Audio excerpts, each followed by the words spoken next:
nimusima habo kumkunda azanyo musisi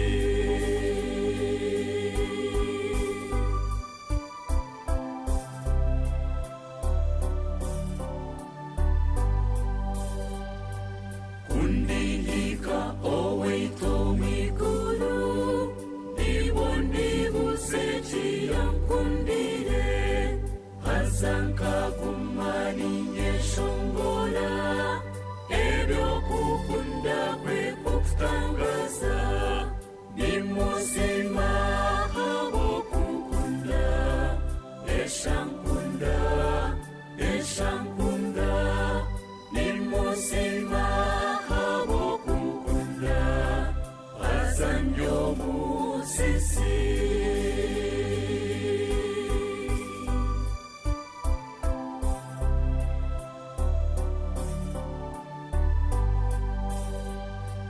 Yesu nankunda nange mukunda abo kumfera hamusharaba ekyo nicyo kiri kumpamiza tabanganise kwari kumkunda nimusima abo kumkunda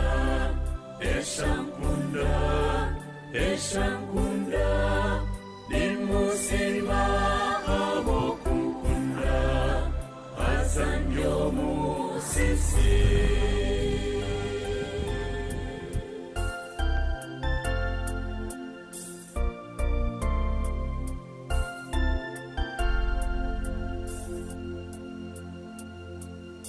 kabanje no butosha nemerewe bibi byenje hatine chakubasa kunyiha obusasi ninsimo musharaba ninsime chochituro kando kuchira yona ninsimo wambambire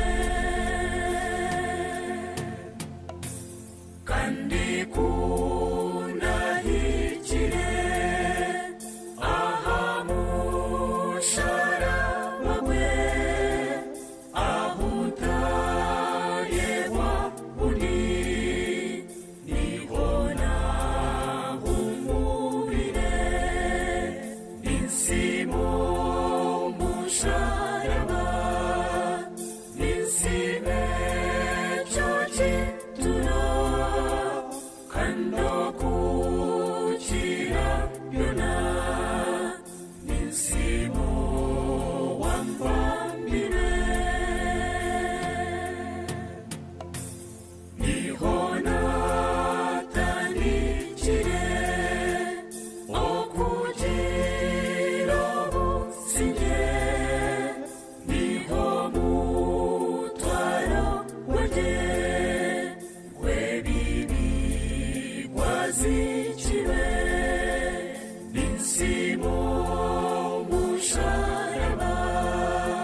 ya ntwetebekaniza okutandika webare DJ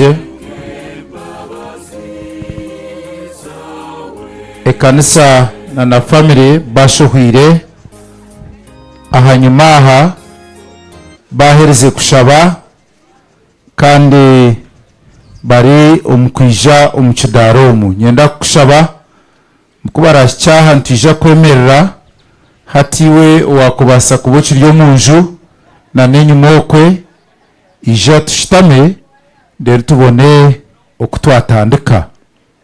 Yes, abariyo nibarya tubatamwe kitinisa numbaso butarahukiriza konka arocho munyankora rweto kuteza abiri ndero tutyo tubone kutandika eshani yeji kandi mwebare kwija nikikuru munonga katushitame ndero twetebekaniza icweka cyo kubanza cyekanisa.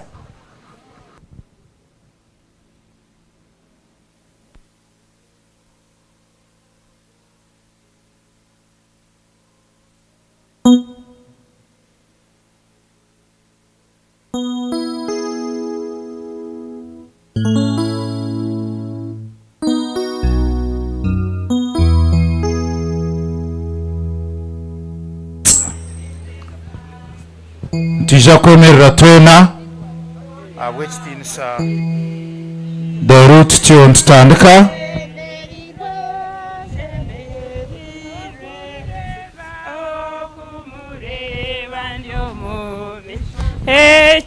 twena katwemerere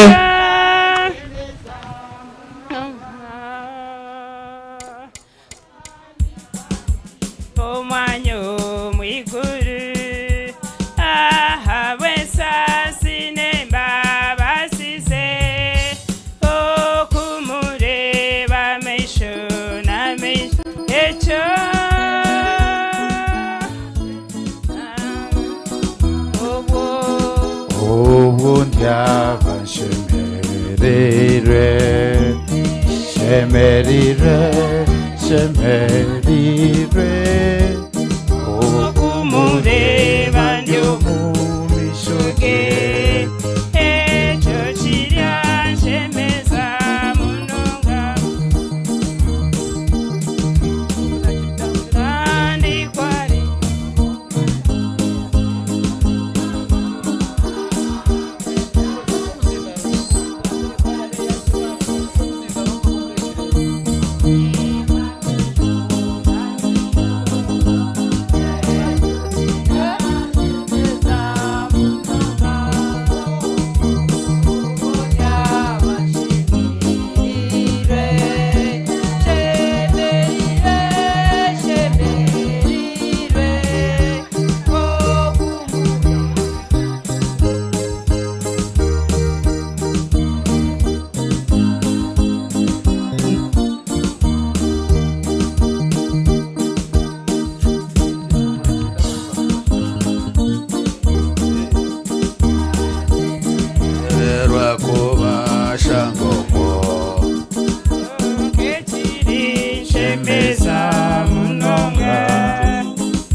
Haleluya. Kama wita Asiimwe nko kwa abantu bakiri kwija bingi katweshongora ikindi cyeshongoro tubone kushendekereza je mutahi witu omukitinisa cye kwire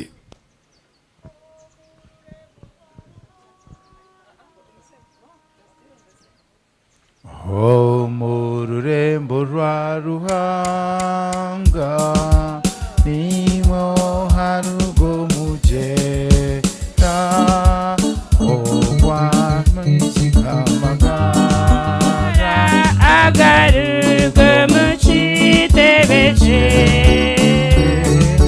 tuya tenanira hamwe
kushemererwa kwinji abona kuwo nakutiburirwa obu turi maro munsi tutakatiro mwiguru kubuka uganayo nabo twena tutateranira twena ryoko mutera n'abandi abari kwera tindo kushemererwa kwinji abona kuwo nakutiburirwa obu turi maro munsi tutakatiro mwiguru kubuka uganayo nawe twena tutateranira hamwe twena ryoko mutera n'abandi abari kwera bino kushemererwa kwinji tutyo tucyemereyire twari umugisha wo kubakira mu mbabazi za mukama witu mukama nabakunda katwecureze tushabe ruhanga wito murunjo tukunda ntwebaza munonga na munonga kutuhereza ensya nkeji kandi ntwebaza kutureta twena kutera ndaha ahabwo kwija kuzika omubiri gwa mutahi witu Brian Asiimwe Mugume bwenikiriza ayi mukama byone birakorerwa muri yo gumwanya obihereza umugisha hakiri abantu abarukwija tukushaba ngo baretege kandi ntukushaba nyamuhanga nkoko mwana witogu usimire kumweta no kuhumura bani wagumya abekeji gumya bazirebe gumya babire nagamba nabo ababire nakwatanusa nabo ababireine omu businge bwenseji ija ayi mukama nkoko twakweta ngobo twine imbabazi zawe zigumya hamwe nitwe ukusiyo turahizo mukorogu imbabazi zawe zikaguma zituringire buryo buteka buryo businge buryo bucurera tukushaba ngo tensi yanungi nkoko tushemerire ahabwo burungi bwa Yesu Kristo mukama witu kandi nkoko mucemerire kamugume mwemerire tukuratanise ebyo kuzika nkoko biri mpapara 279 aboyine bitabe bye ebahango ngashikwa kwita common prayer book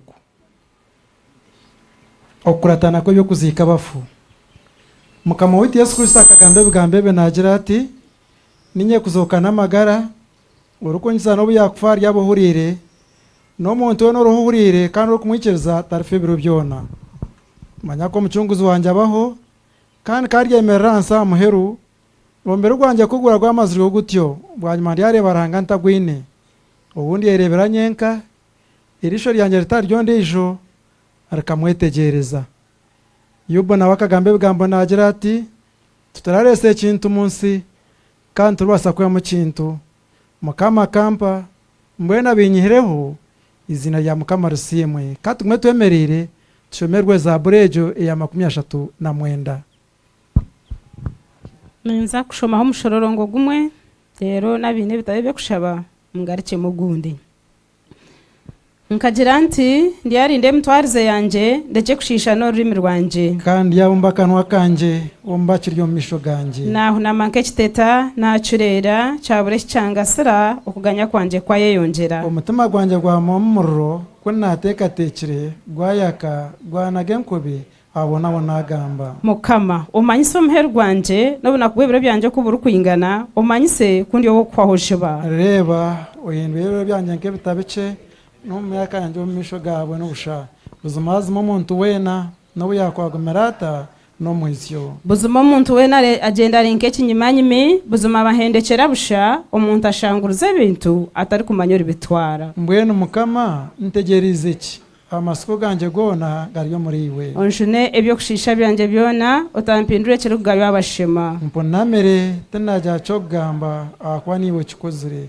onyenko ni yawe akwempiza wezanyita ko hano muntu no muteyisa ahabo kushisha kwe omarra mucimo burungi bwe nko kwebiyenje bigira buzuma ko omuntu wena ni nko mwisyo aye mukama urukushaba kwanje otejo kutokutaka kwanje otesokurra kwanje aha kuba hariwe ndiyo mjenyi kandi omuhinguzi nkabata tenkuritwe bona ongerere mbabazi bonegar kwa mamani takaja kubura katugambire hamwe ekitenisa cyewe tateitwe n'umwana n'umwoyo rukwera okukyaba ekiri omu kutandika na hati nuko kiri kandi nuko kiruba ebiro byona amina abina okushitama katushitame tushomerwe ekicweka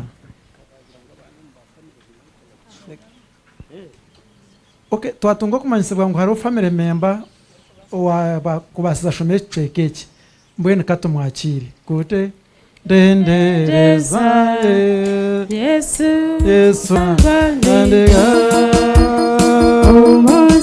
omwerere wegika wakwasa kwija akashomera ekicweka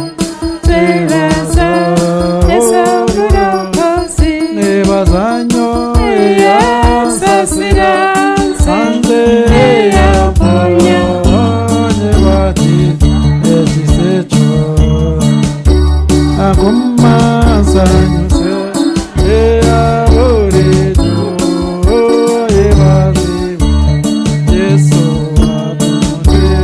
akundendereza Yesu remana andega omusaye muna onazeza twebaba omorokozi katwecureze tushomerwe ekigambo cya Ruhanga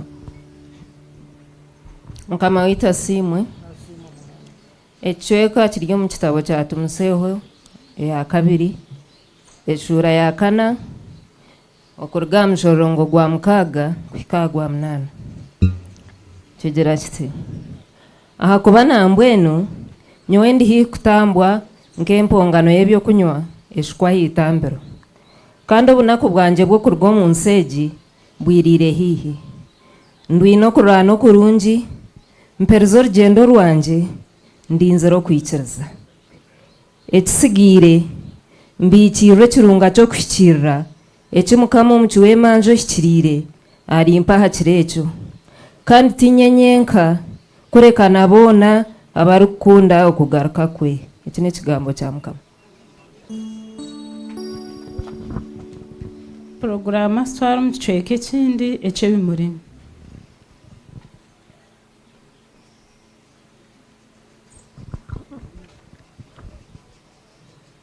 ntwara umugisha wo kubakira mwena kandi nsima ekanisa abo kwija kukwatanisa n'ekeegi omu kushendekereza Brian kamba shabe twena hamwe ntakashomere mazina aha g'abantu na institutions or groups twena hamwe tubanze twiheye ngaro mpango mu mitima yitu abo kuba nitwerahangayikiriza ngo tube turuho tumuterere ngaro mpango nyingi abo kuba nahanwe na ncyakarenwe kandi atwireruwe byona nabumanya tija kutwaza tuti abakwaya nibija kutebembera mu byeshongoro nyowe nija kushoma list egi kandi abinda ashome bija kwimukiramo batekeho ekimuri deru tutyo mpaka tikire aha muheru kwaya netandike cyeshongoro tija kubanza na nekimuri echa ishe nwara tubandize kwaya yaheza kutandike cyeshongoro Ruhanga kantorana Ruhanga Nanga kantorana Hano Dr. Grace Chineka Mugume.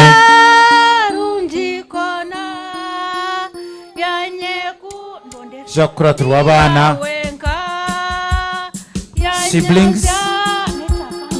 ebibi menu wenuka amara yonta ibanja Bid his farewell to the dear son.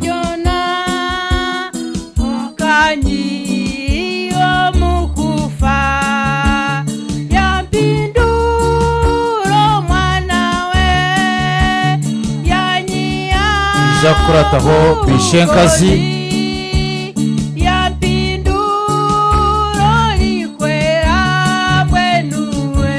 bishenkazi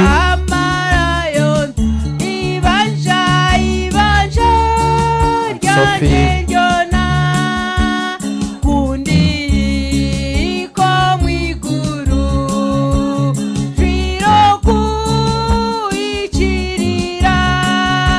Bishento Patano uncles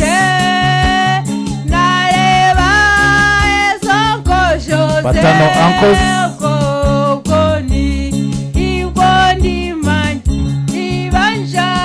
Banyinarimi babene bimuka kana banyinento babene betebe kanisa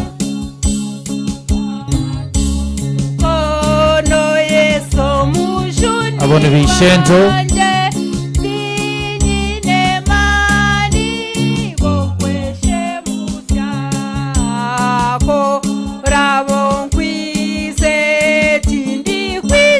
Batkurasiho banyinarimi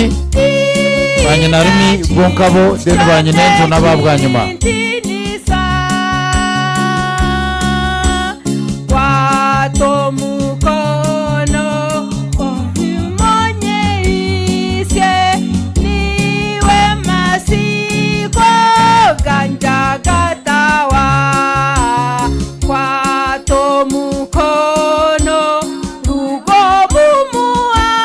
Matano banyinento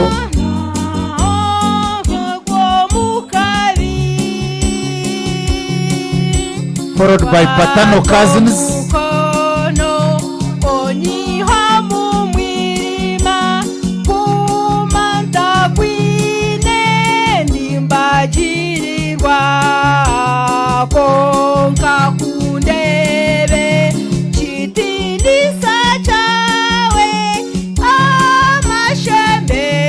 paternal cousins, you wait a bit. Paternal cousins.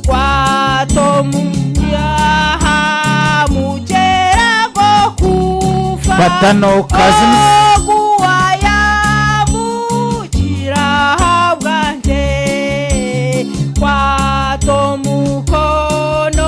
Maternal cousins, be on your way. Maternal cousins, be on your way.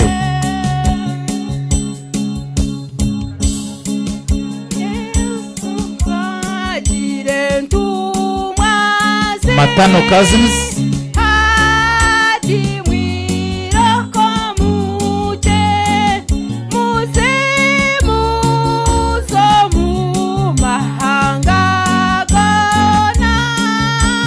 they will be followed by the in-laws, Rachel and Linda.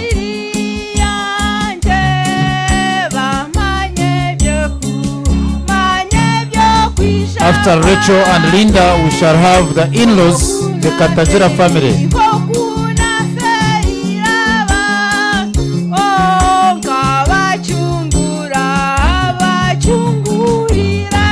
The Katajira family.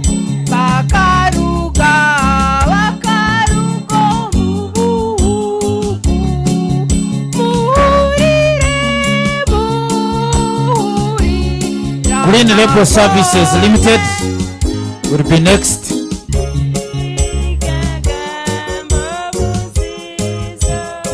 Green Label Services Limited.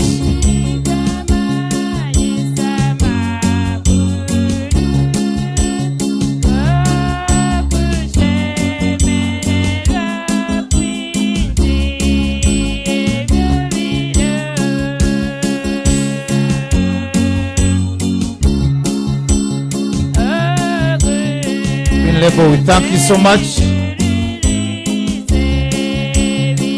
Will be followed by the employers to Brian, JCRC.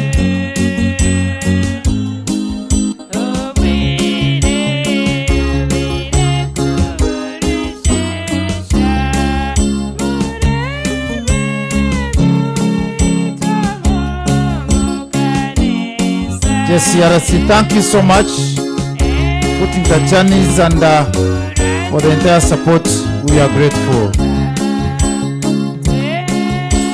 Shall have friends, Safraternity, Marcos, Smack, you know, and all friends.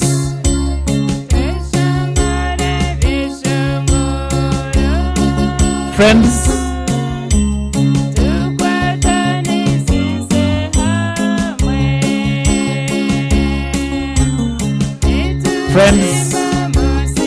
were with several of them yesterday and the other day.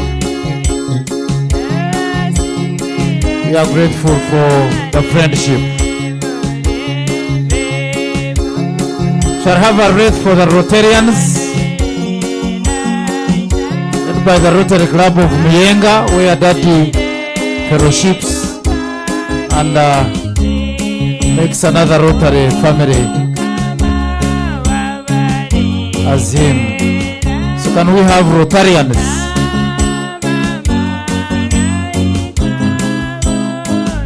Rotarians?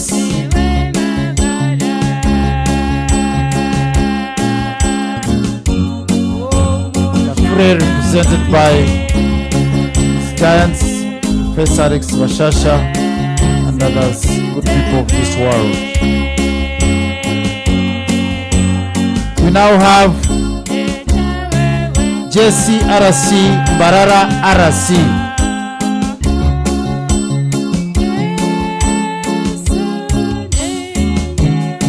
JCRC Barara RC.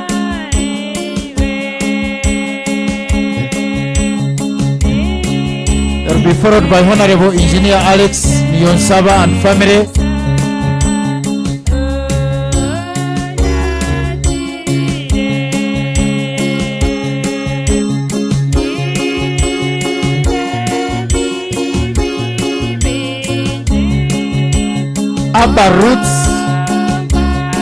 Abba Roots family. Abba Roots family, please. Members present, come.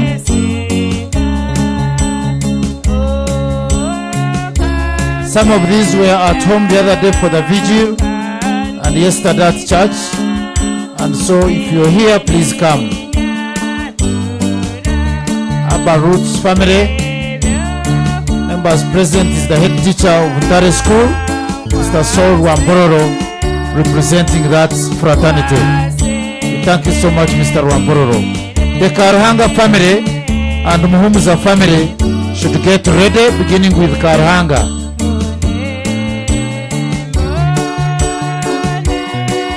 The Karhanga family.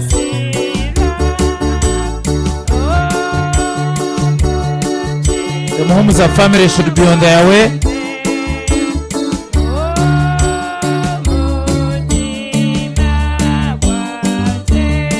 The Muhumuza family. KTA Advocates,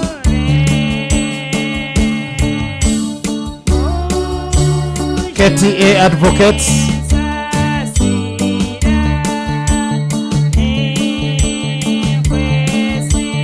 Dr. and Mrs. Morozi should be on their way. Our son represents KTA. We now have Dr. and Mrs. Morozi.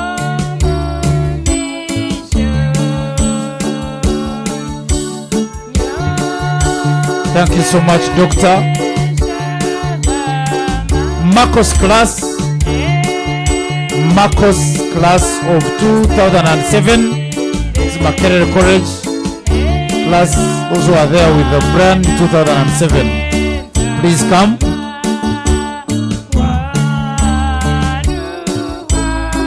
The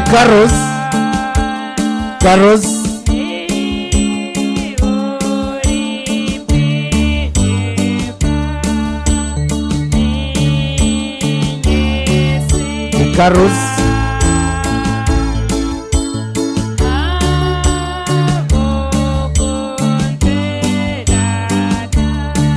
The Bisharira family, Sharira's family is come.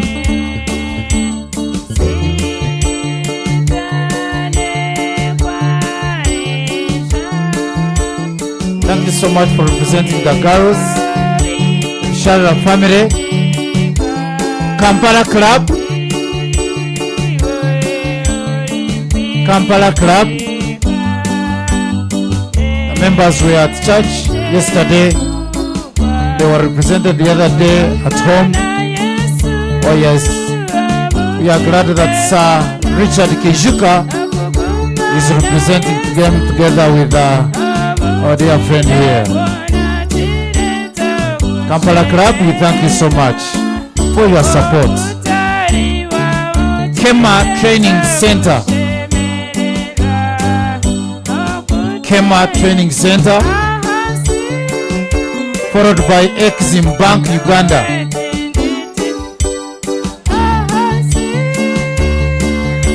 That is Kema, Exim Bank Uganda.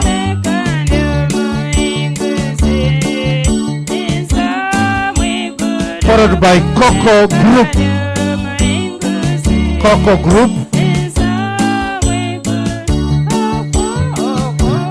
Aunt Joy Keishanyu and family, Aunt Joy Keishanyu and family,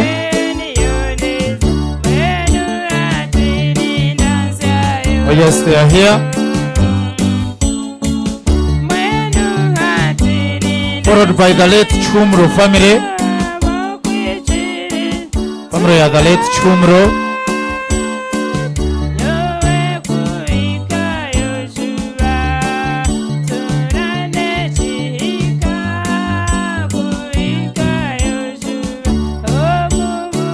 Abantu bija kuratwa the Kaferachi family. Thank you so much, the Chumros, the Kaferach family, Baba Nvisha, na family ya Festo Rutatundama na Eberio Muhanda.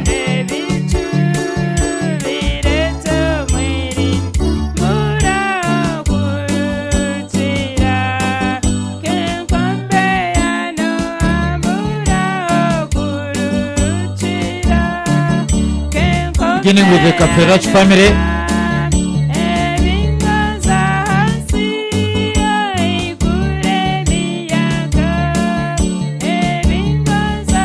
Festo Rutatundama family is next.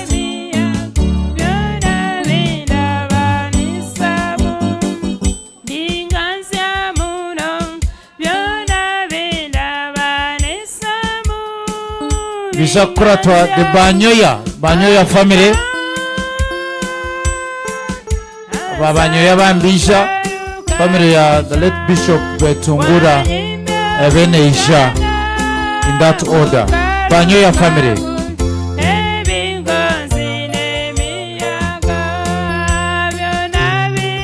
the Banyoya family,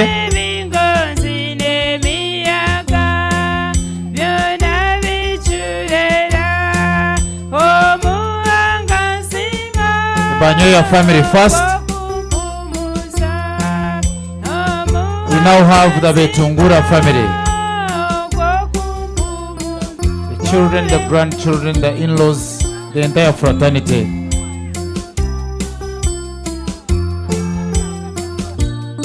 The Tukine family follows.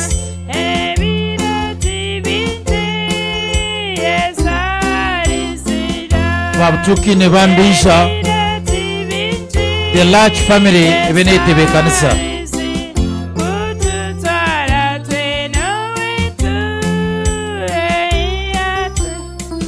The Tukine family, and a family a large, Ebene Imuka.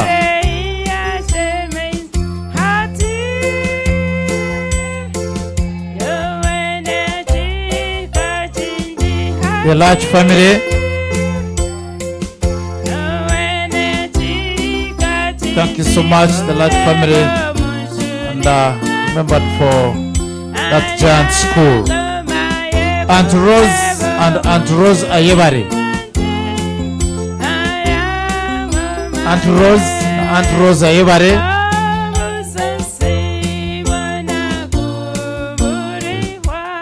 Thank you so much, Aunt Rose Ayebari.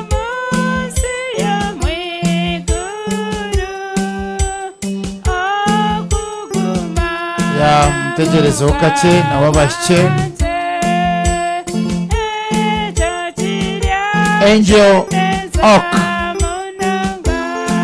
Angel Oak.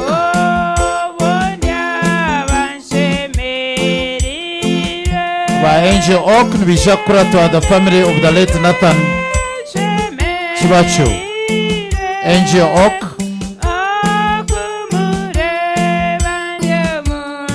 Presentation for the family of the late Nathan Chibachu.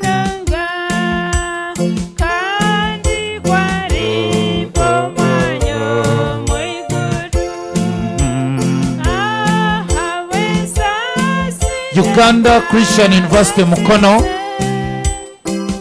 as an institution was represented yesterday, and I believe they are here. They could come and lay the wreath.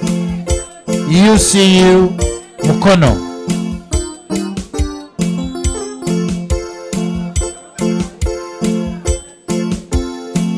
Yes. Tushakura secha Mr. and Mrs. Katuma Magara. Mr. and Mrs. Katuma Magara. Kituma Magara, yes. They come and read their wreath on this special day, their friend. The Kituma Magara family. We shall have Bagabo family. Bagabo family, followed by Kabuka family. Bagabo, we are grateful.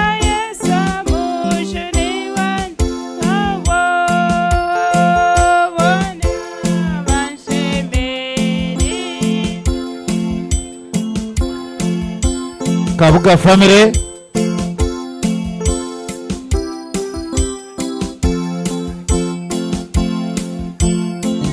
Kabuka family, followed by Mushabe family.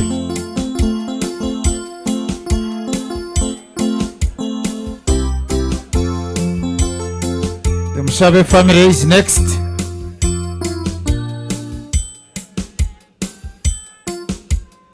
Mushabe family is represented. Yesterday at St. Andrews, we were blessed with the presence of Dr. Ben Mujisha, commonly known as Bemuga. If he's here, comes and lays the wreath. And then we'll be followed by SMAC class of 2007. SMAC class of 2007.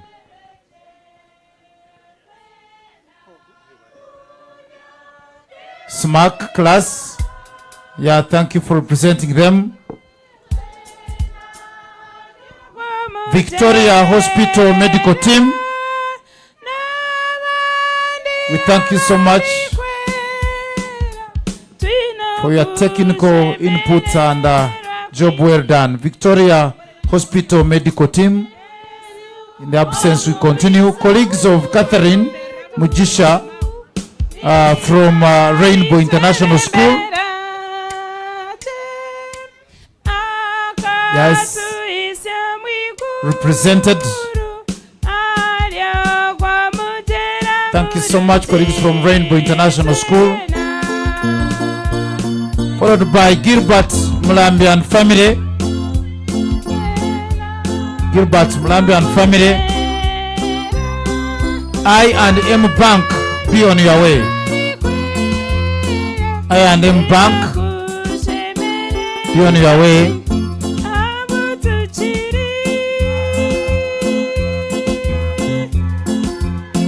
I&M Bank, Dr. Masira and family. Tamasiran family, please. We thank you so much, and come and lay your breath. Doctor, thank you. Thank you. Well, you the other day, yesterday and today, that love is noted and remarkable. Canon Nareva and family.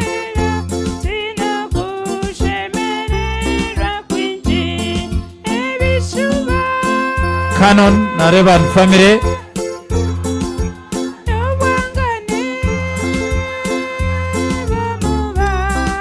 Thank you so much. Great love. Thank you for being there. The family of the late Reverend Canon Katamba.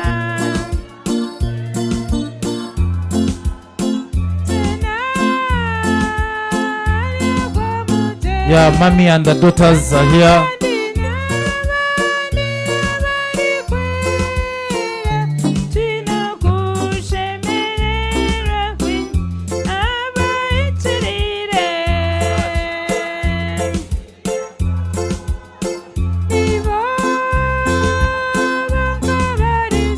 Thank you so much, the Katambas.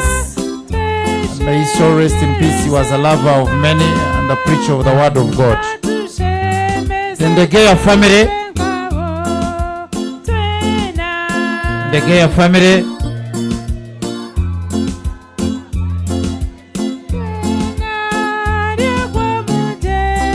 In case you brought your wreath and you've not heard your name, it could be accidental that we skipped you or didn't record, you could come now. Wakawarete chumuri hati twakushoma nchibasa kuba tubire kwandika nanga orabaharisho ijahati ija kwererwa na nechumuri eche kanisa n'abantu nitwe twena abembeza bariyaha nibaza kutwebembera rero twena ntuza kwemerera mwimuke nke kanisa abembezi batewe imbere kutayicumuri.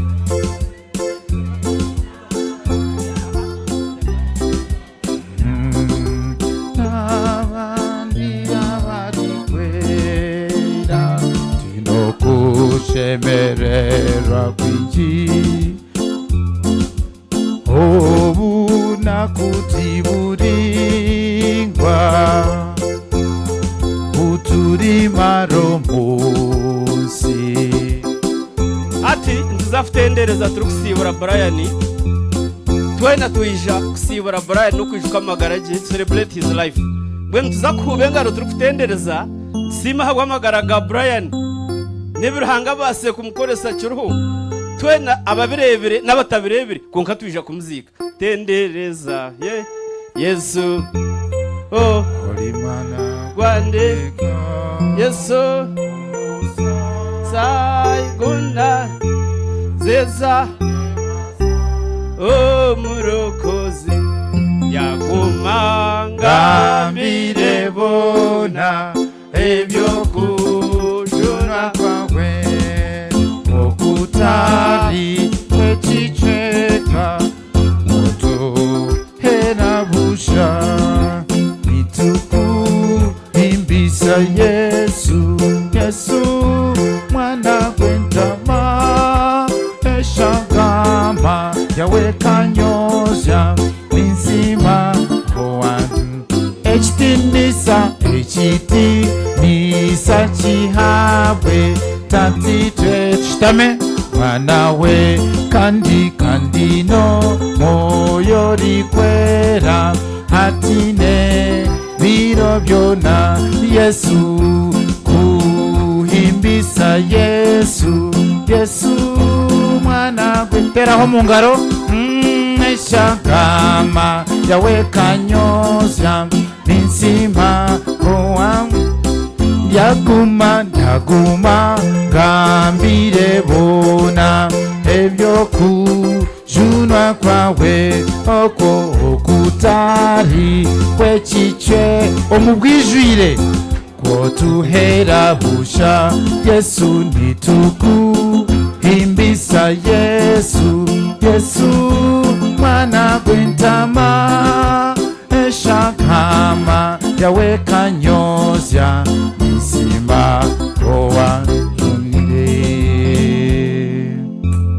bare tira munonga konka ubwo kujunwa n'engiri yabeta kakire munongo mbantu kwabuza rufamwa gwo kutwara amasiko otwaro kwinamira urwo kundu bakaba batizibira kutera engaro batizibira kusheka muhikaho mwena mwe kwata mbwenu eyabe eryenda kubuhinduko bugiraki obusasi nambwenu kamba shabe ruhanga yashazire mukutwebembera izoberi buri yomwe mukono yagiteka higuri yo mutwe gwe tuterera hango mu ngaro mpango nyingi tumukiriza higuri yabyo no murugiraki muri byona no mwiguru haryanyemera no hutine kundi no mururembo sayuni adampa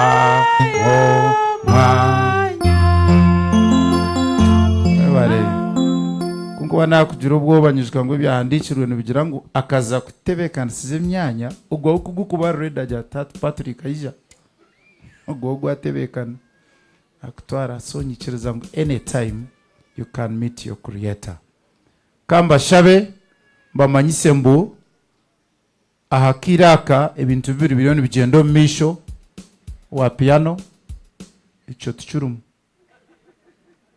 ya bibire binkumanyisa ni chamushana kana no kwakira abantu ebyo nibiza kugumizamu hati nimbakira mwena ombwire ubwo kushitama tukahurikiriza bimwe ahari ebyo ebikora obujuruzi obu Brian Asiimwe yabasibwe kwese wa ruhanga obwabira kina magaraga gutugizireta agutujire aha uguno mukoro gwa kashatu kurugijo vigiro mka nimwabazyo St Andrews Bukoto na naha ndenda kusima abatwira hano batebekanisa.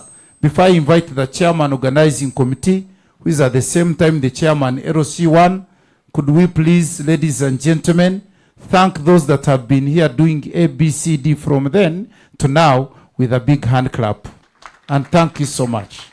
So kanyete chairman organizing committee ahabwo mukorogu kandi we chairman ROC1 aije atuachiri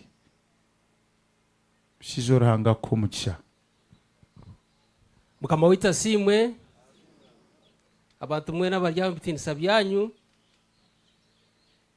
twabakira ikanisa ebambiro kanono witu mwe bari kwija kutwasa okuzika Brian ndabanyetaka mutu Benson barisita kandi nyeche apaso no mwanyogu kandi nyukwe mbiro rufuru mbwero rufuru rwijo tukazikaho umuntu nawo musigazi ahaife mbwe tuzika sereji tukagira bizo bingi umusandumu mbwe tubatishe sara mutushabere ruhanga twase konkane byebyo no wanyine byebyo nako ne byebyo mbwene cyanjye no kubakira kandi no kubasima kwija kandi mwe bari kwija kandi kuba mayisa ngwizobe turagwisenjura tija kuhumure ngwe njura te kuza kugwa nimwija kubaje nsika Brian no mukitine sa nagishabere kandi segene y'abakristayo kandi mbwe ntaro byastana so mukama nabimanya ende bokisorese koke byaruhanga nabimanya Dr. yashabe ibintu bibiri kandi Dr. no musirikari kandi nakora program yajya ngo umuntu wagambe we agambe dakikezi itanu kandi twabikiriza naho kandi yajya ngo mbamanyise mbweno raze gamba agambe dakika itanu nangwe ntarenze akawe kizubu ecyanjye nyina kuba mayisa ngo aho shitami no basa kushitami no mushuma aho katwinda abashumomu barengeserize kandi abashuma bayija barasimatore nko muntu ayetegerize ko nkakora umusha mbone yetegeze no byashitamano abakuru hatambatimba n'amazu umbiro bushatu asiye ko kwabirnemu so mbone turuje nabwo eco mugende agendesereze ecya kandi nyenda kuba manyisa ngo abataka ba sereji twine orukiiko ebiro bushatu next Sunday tubentuza kurugira Sunday hwire kunkabwe bizunu mbireba mbwene Sunday n'abeshengereza abataka basereye muje tukike abukwe birebe ni bitwazo mu Christmas turi kutwayitegura kutwakwaza kuraba wakubakiro icyaha muheru nyinda kwanjura abebembezi bensi abakuba baryo cya personnel si wanuzi ite tukahenda barukoro wanu cya personnel si wanuzi mwera mwemere okay twatunga mu bishatine ho deputy mayor kino town council mwamjyo no mugwizi okay nuwogwe mbene byangite byebyo hati toro muzinda rugaho edakika n'itano basebona banyabo mukama baho muje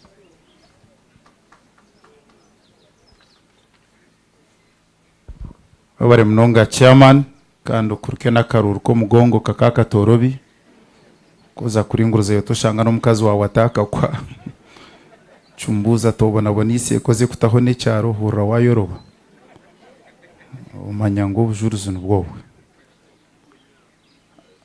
basebona banyabo niza kweta Aunt Sophie atwakira umukomo.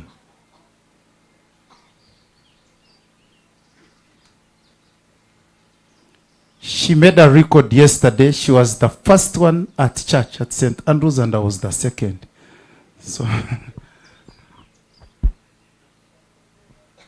Mukama ni murungi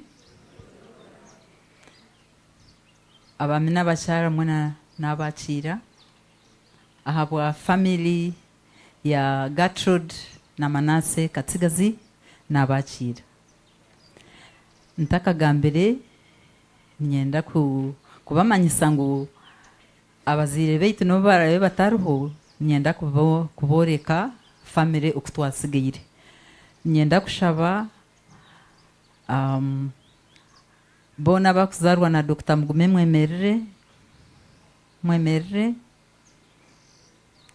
mwemerere okay ondija kiriyo munda Rose konka titwe twenka abazire bitu bakasiga batusigira abantu bona abanyabuzare bitu nyenda kubaboreka family ya mzee Kafera Chimwemerere kandi Mugume mwemerire family ya Rete Banyoya n'umucyara mwemerere Gladys bitu no ijuka ngwejo niyo family yawe family ya Rutatundama mwemerere kandi kutugamba family nabijukuru mwena mwine kwemerera family ya Reverend Butuki ne mwemerere family ya Chumuro no mchara Joyce and Fenihas mwemerere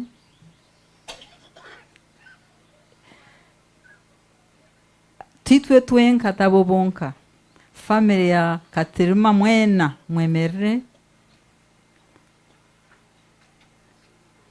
family ya Bishop Betungura Constance and Amos mwemerere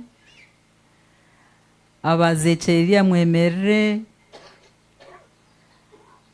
aba mwenu bana na mwenu wabana mawena yemerere aba bwana na baha mwena mwemerere aba kakoba bana matovu mwena mwemerere hate John naba Mr. Mrs. Rach mwena mwemerere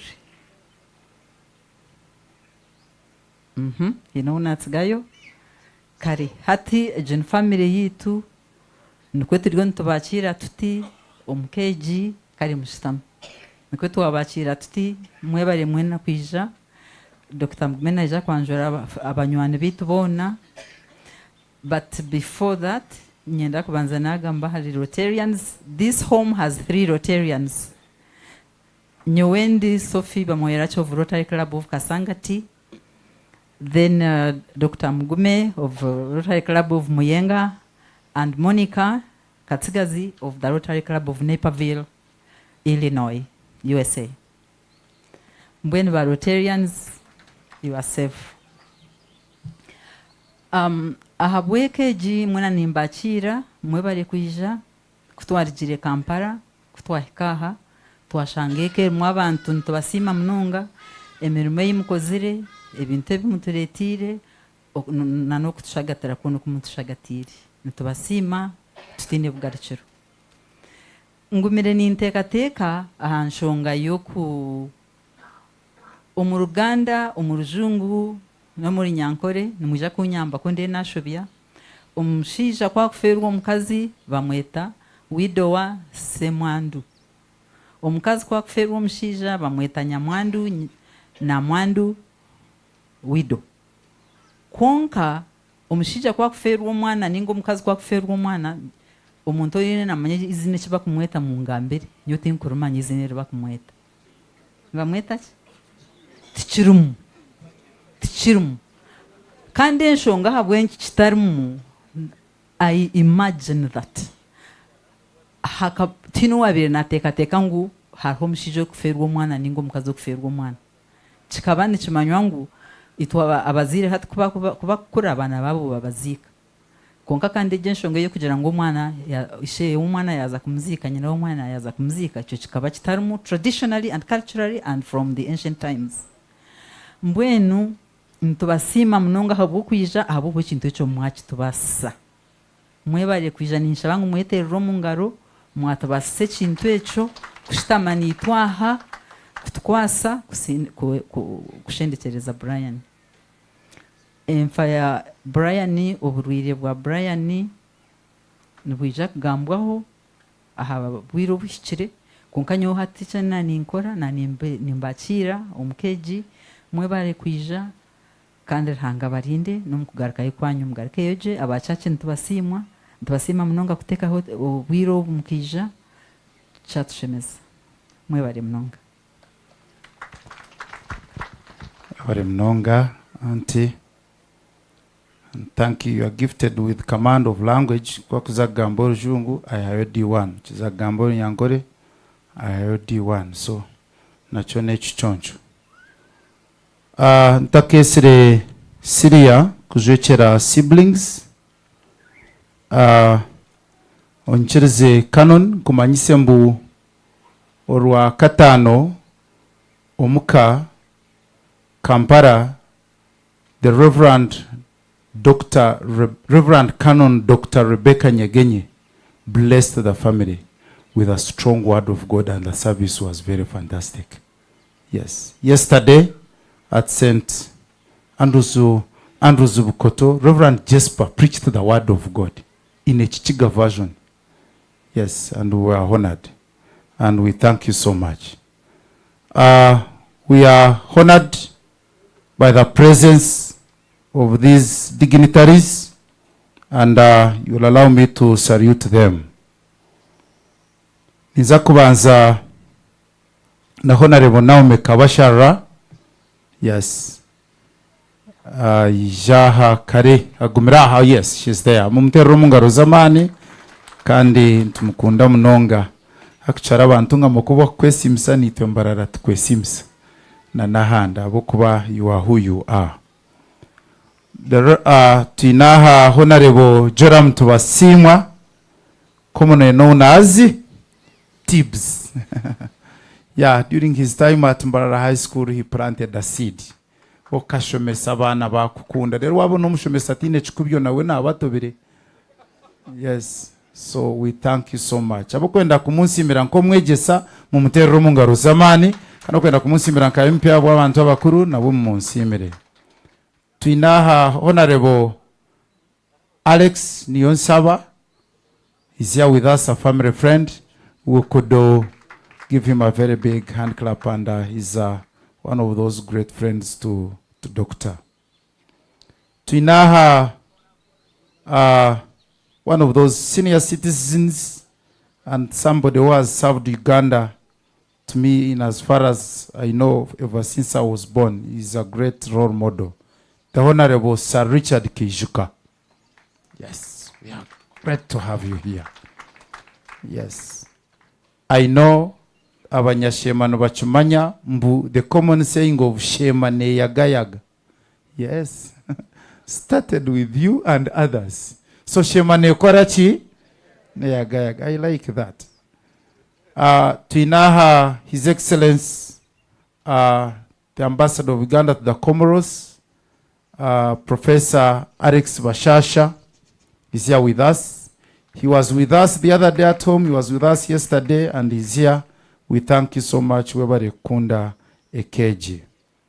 Nimwabazi yotubire tuine Honorable More Asiimwe Musime abe twa kanisa kandi erizoti abasa kwija konka yayohereza amazika gemtwari 10 twagakira kandi yashashane keji aine programs nyingi estabasa kumwikiriza kwijaha konkarnitwe omu moyo hajira ba munsimira akabar kunuyijo munsimire nengaro mpango abo kufayo.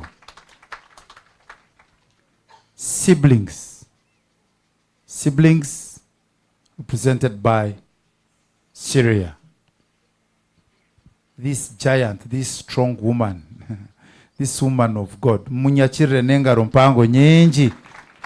Do you mind the shirt? Yes. Okay. I know it is too big for four of us to fit in.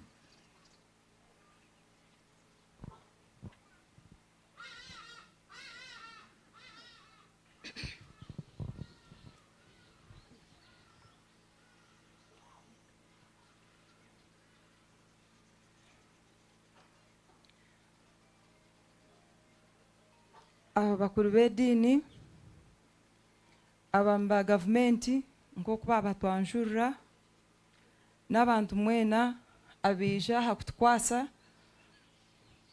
okushendekereza mutahi witu munywani witu Asiimwe Brian mwe bari kwija.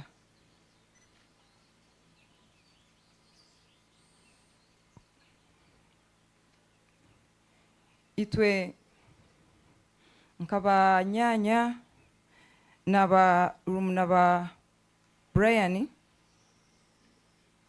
ntushasha mnonga erizoba tiryanguhi haritwe konka ntushaba Ruhanga atkwase atuzirike amani tubase kugamba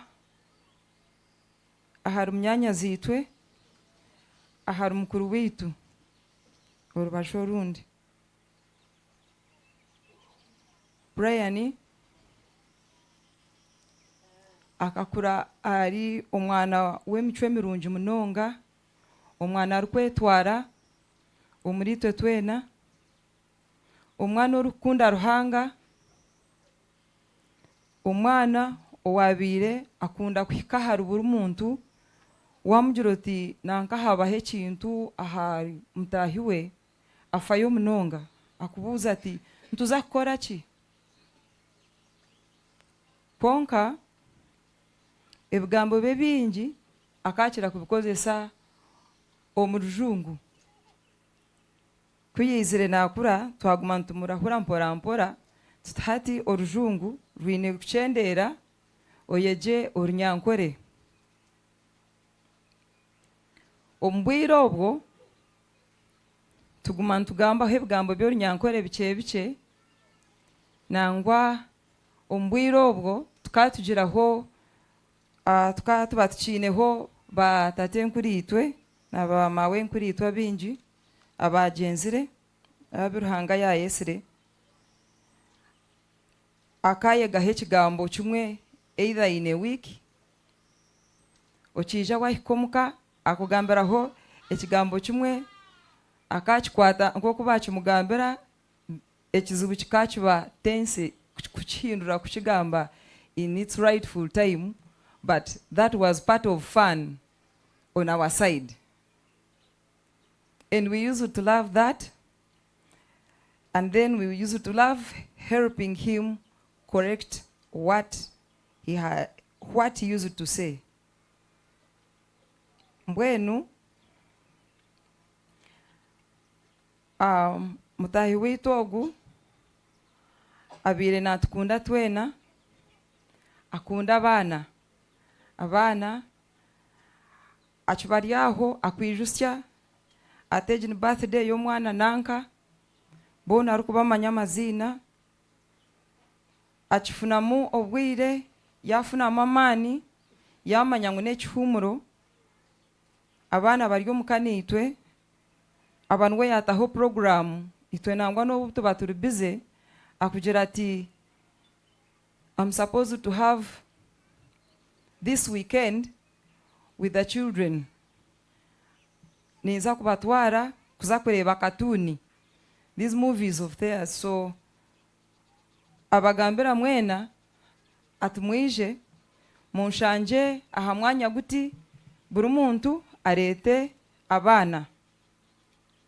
Brian omuhereza abana asiiba nabo abana babene bamukunda hati twene omukutureba hatushobirwe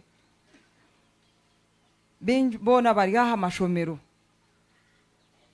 bakamusiga nashasha twafayo munonga abingi baraba omwirwariro bamureba baganiraho nawe n'obu yabira bari omu busaasi akaba agira smile ye nungi nko kumukugireba akishana aho abagumya bonangwa kuba bashikaho bamureba mjangu uncle you're still in pain but we are praying for you, God will heal you. Abagira ati amen. Acheza ati mwije tushabe muriyo numuzagaruka ishomero ashabisa abana bamtsibura tubihayo bagenda bagaruka ishomero hata ekikukibireho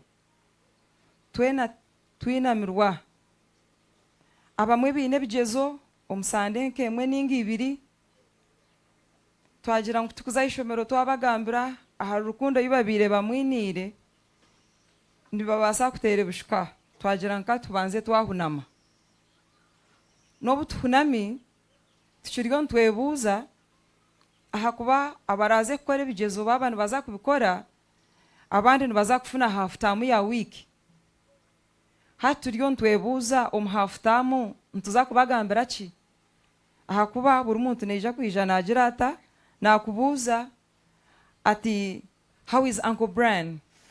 So hatecho nechubuzo konka ntushaba ruhanga atkwase tufune answer tufuna amani tushitamusaba abana tubagambire nekibireho konka ruhanga neja kutugumya ekyo nenkikiriza. Brian n'omuntu obire nakunda omurimo gwe kwihana shoma nafuna degree yokubanza akafuna omugisha ekitongore ekyatwire nakora nakyo ekya Joint Clinic Research Center ekya Rubowa head office bakamtakinga on yatandika kukora nabo. Brian nobwabire nabana ashasha yaba namanyangu konka ha office nhaza kuba yekizibu omweshengereza aho natubanza okareka tukatasya magara agira ngo aha office that at my office they need me. They need me. They need me. He loved his work.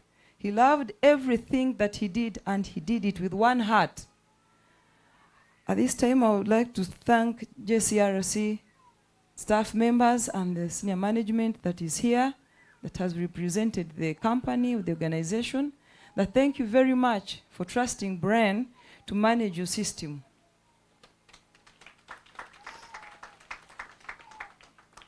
I want to thank the team of JCRC. Some of these members traveled at night, and they reached us at around 11 in the night. We received them. You can imagine you are coming to a place where majority of the people don't know you because you're coming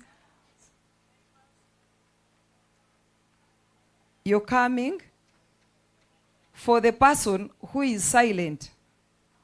When we received them, I was very much touched. I said, Heavenly Father, this love, the love that you showed Brian, that you did show Brian, please, we thank you very, very much. JCRC Rubowa was a home away from home for Brian. Every time he could feel that Maybe he's lacking something. He could say, I wish I can talk to my friends. I want to thank you very much. You have visited him in the hospital. You have encouraged him. You stood with him all these years and you supported him. Thank you very much. And may God bless you. To us as the family, Brian was very dependable. No muntu owobire noija okamugira oti haza Brian hine ekintu ekinkwenda kukora kwonka ninyenda nkubisya ekintu kyanje eki niza kuguma ninyija ninyongeraho mpora mpora ninga omugira oti haza ninyenda ngu nkore ekintu nanka kwonka ninyenda amagezi, advise me. Being our IT person in a home, even if you're miles away and you say, my laptop has got a problem, you just call him and then he asks you, okay, read for me what is on the screen. Do this, do that, and then you just see the computer back. That was Brian. He was really innovative. He was very creative. And he solved most of our problems. Let it be a problem online. Let it be a problem that was within his vicinity. Or anything you would tell him, he would say, Airtel Internet is your friend. And you feel like, now this one is sending me to get online and I search for something and really, he could send you a link as he's saying that, and then he could guide you. Follow that link, solve the problem. On the creativity and the innovation part, we looked at starting something that was going to always bring us home one day after the other. We came up with something to say that let us do apiary. Apiary is beekeeping. So we loved honey. And as Brian was growing up, our grandmother was also an apiary farmer. So every time she could come home, she could come with honey. And then Brian loved taking a portion of that. Now, Brian said, but you see, you people, Kaka is not around. She's no more. Let us do something that we will still go home and find the sweetness. So we started on with that apiary project, and he has been the greatest marketeer that we have ever had.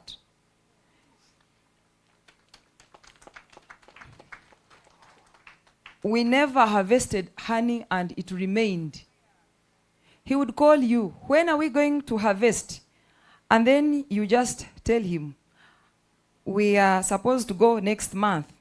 And then he's like, when I get the energy, I want to participate. I want to take part. I want to come. And then you're like, okay, I'll let you know. Time comes and then he's like, no, I can't make it. Then you say, it's fine.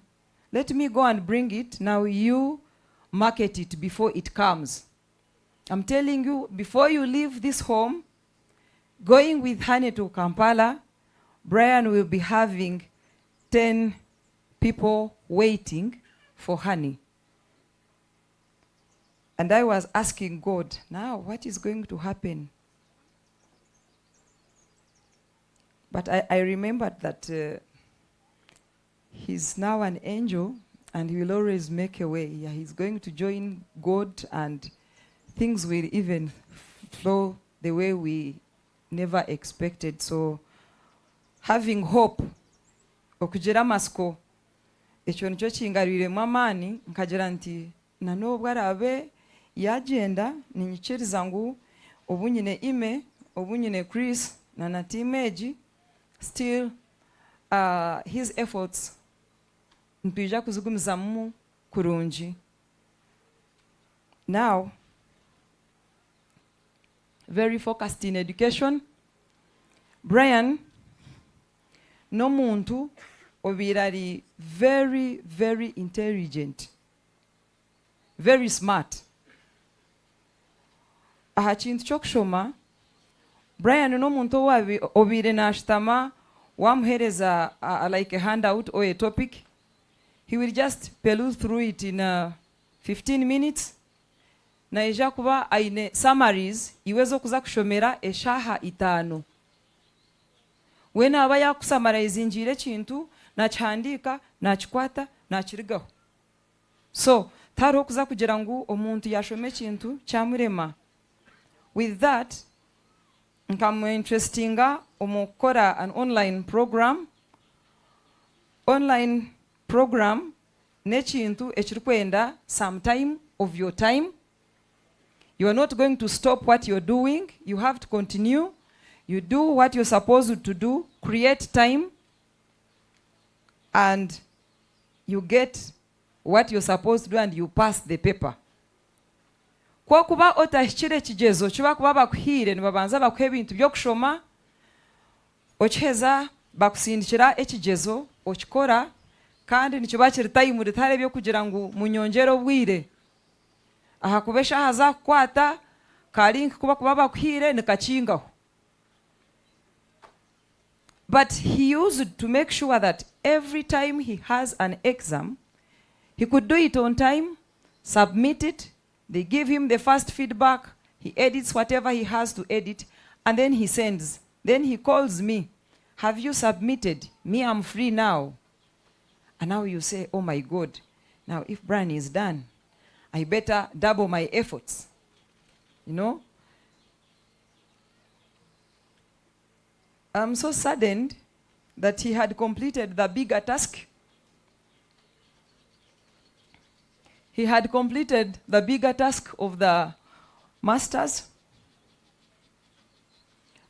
degree in computer systems and communications with Liverpool John Moores University, London, UK.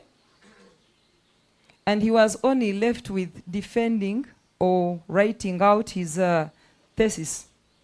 And he was to graduate either March or April next year. Mbwenu izoba eriba tugambira ngu Brian yatwarwa nkazo mukana yinamira nara nagambira mukama ngwampa mani ahakuba ekintu nk'ekyo kyabaho ninga nk'ekyo kibireho kukibireho kanyine kushitama kuhandika nkahandikira university nti omweji mutahi wanje munyanyazi tiyabasa kusya okushoma kwe aha muheru kikanshasha munonga.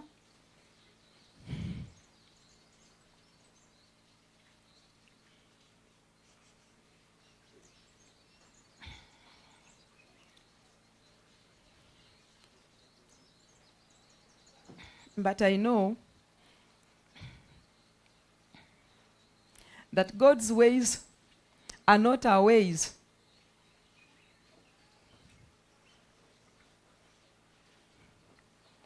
I will pull through Brian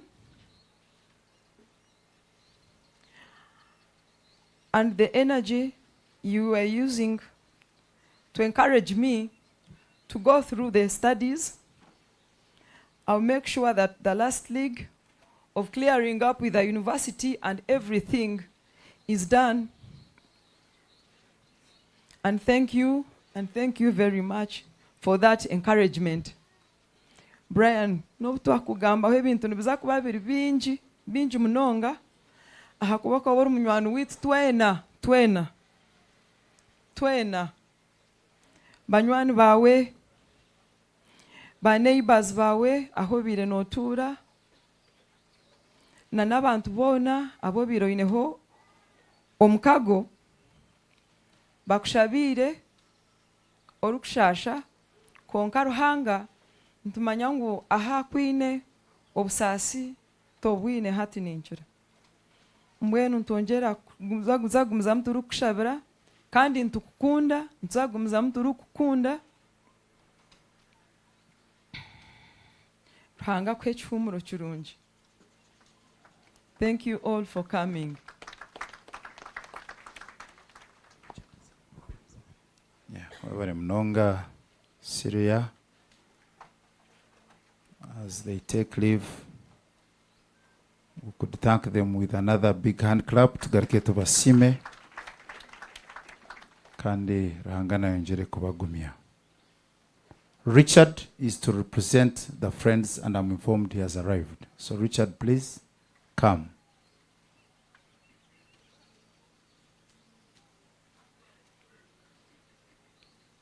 Yesterday he used 4 minutes in church. I know today he will make the 5 complete, you know. I'm not worried about you when it comes to time.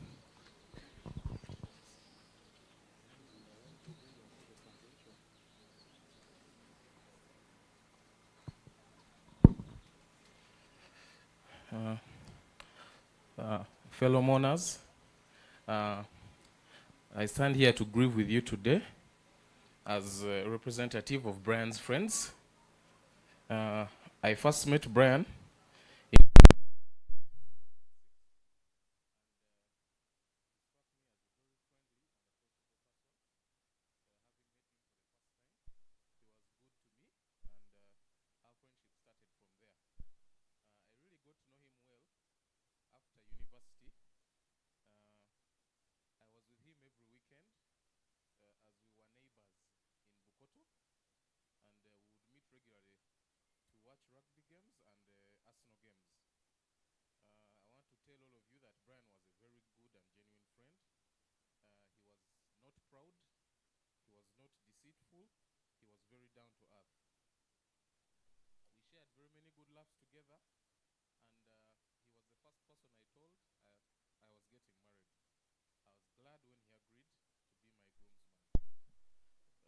past few years. We didn't really see each other much as the demands of life pull people apart, but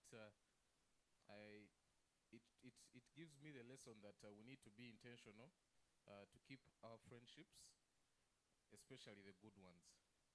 You can imagine my surprise when I got the news about his passing, and to think that we were not able to support the family because Brian had requested that we not visit him in his state. I wish they had let us see him.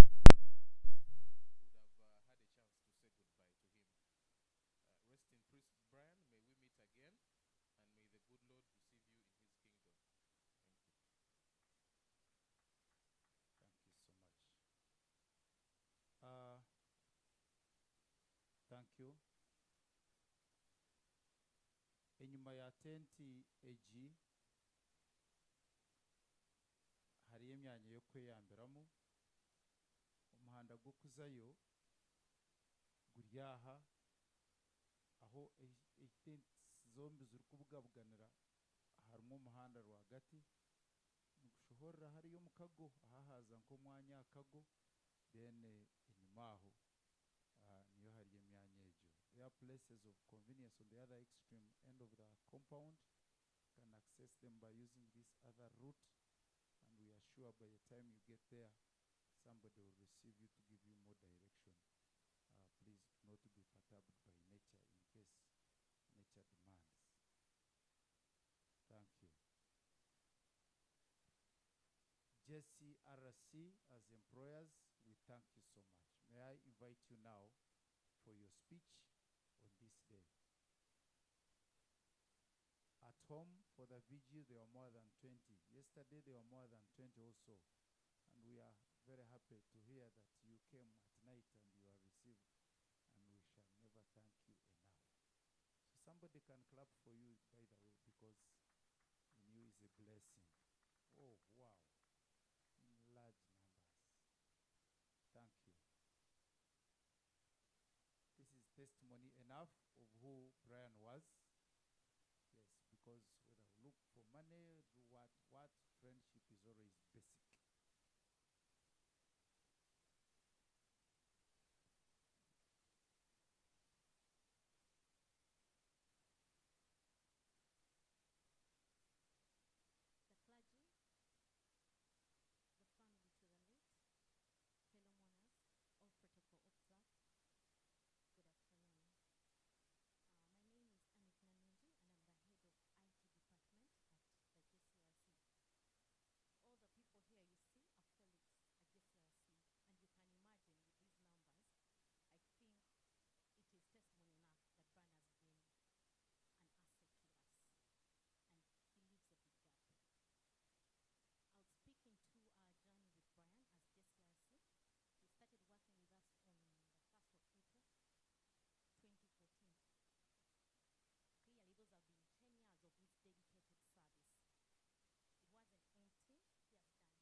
like people have already said, very intelligent.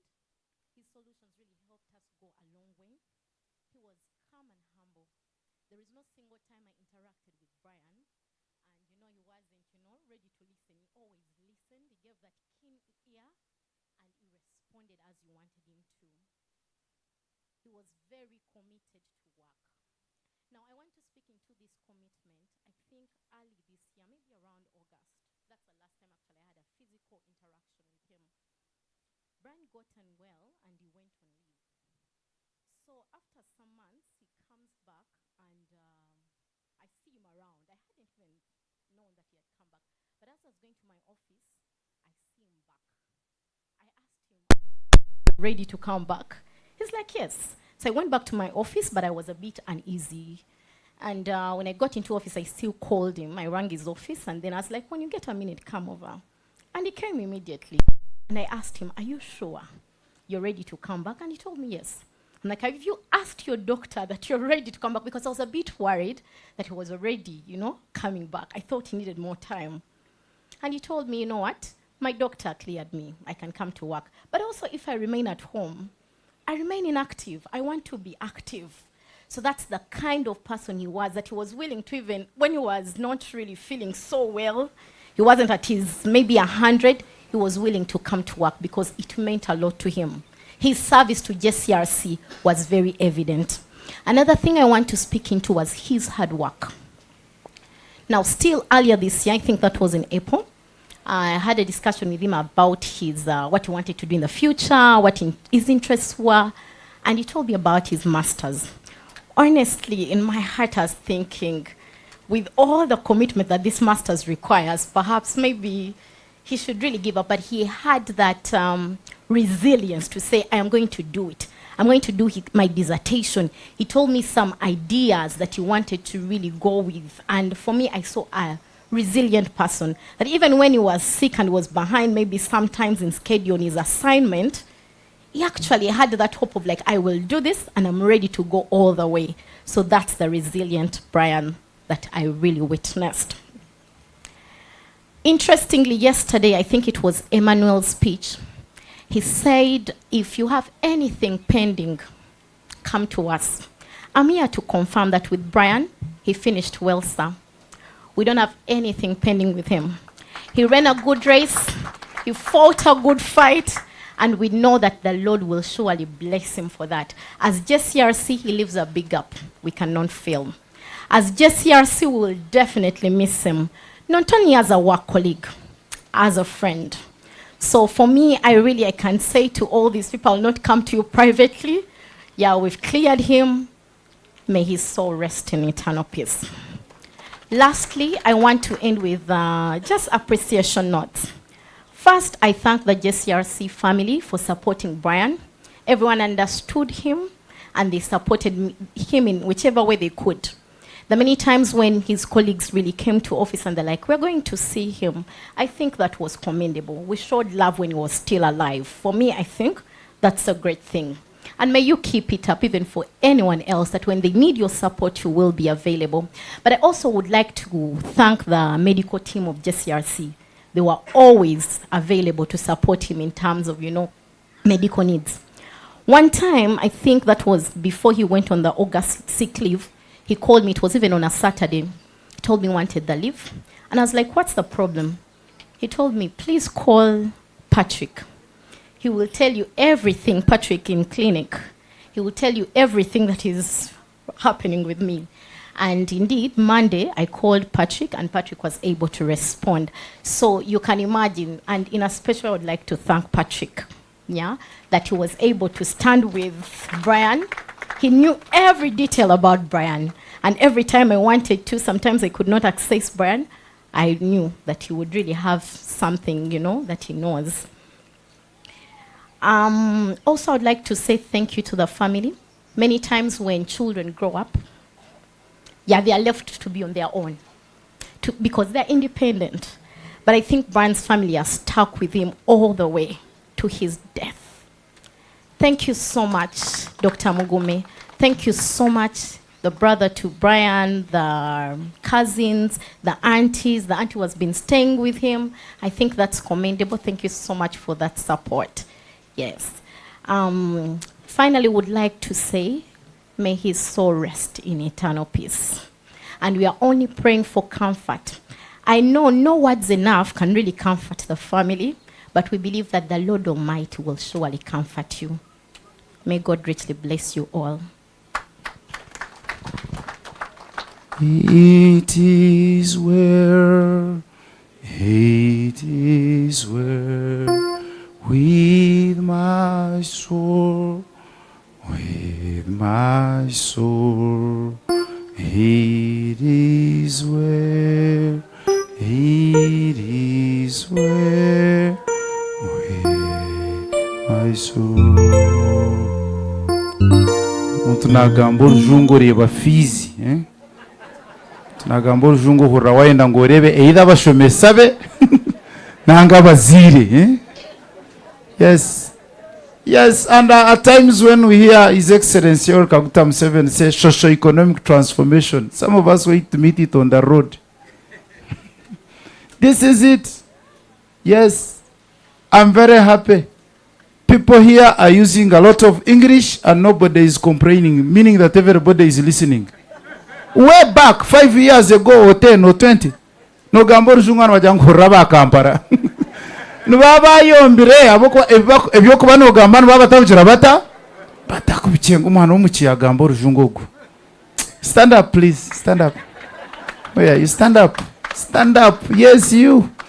That was okay. That was key. That was to the point. Very wonderful command of the English language. You make me feel like you should teach me something if you're a teacher. Rotary is another family.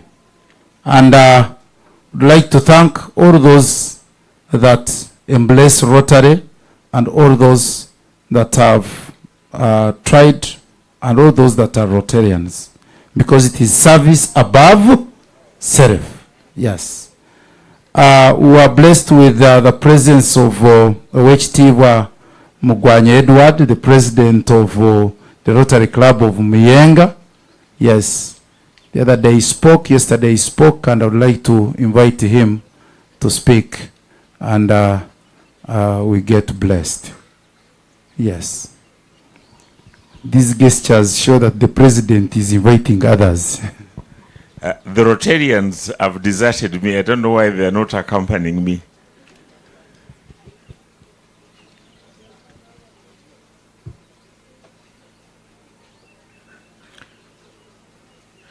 The clergy, the family, fellow mourners, I stand here before you as a Rotarian because Dr. Grace Mugume is one of our family. He is a Rotarian. And for us in Rotary, it is a family. We work together, we celebrate together, and we commiserate together. And I'm here to pass on behalf of my club or our club, Rotary Club of Muyenga. Rotary Club of Muyenga does a lot of things. It is the biggest in Africa.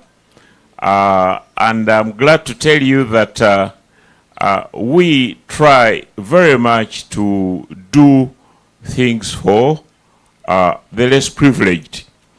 And it's not because we have a lot ourselves, but because we think we have got good hearts.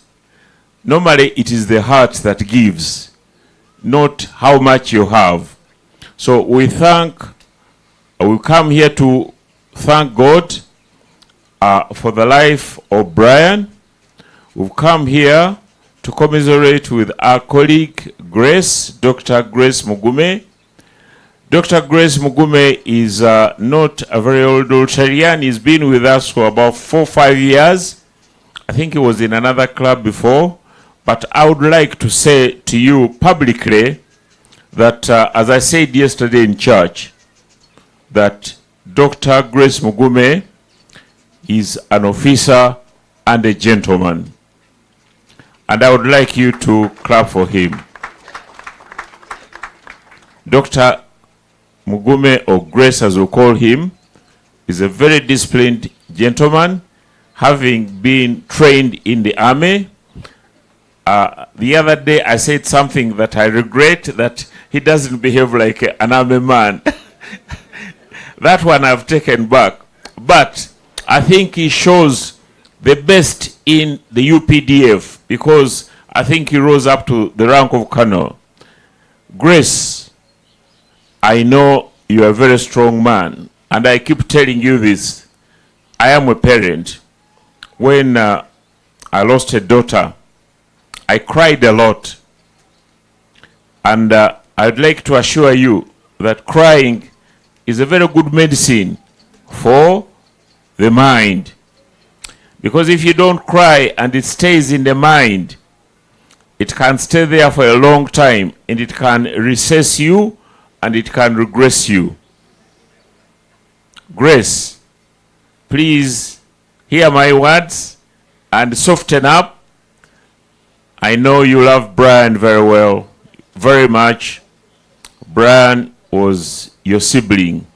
Normally, we parents are buried by our sibling, by our children.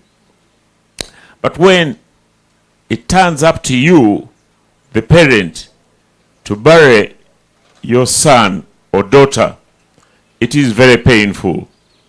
And I tell you, although Grace here is very strong, but none of you can probably imagine the pain that he's feeling.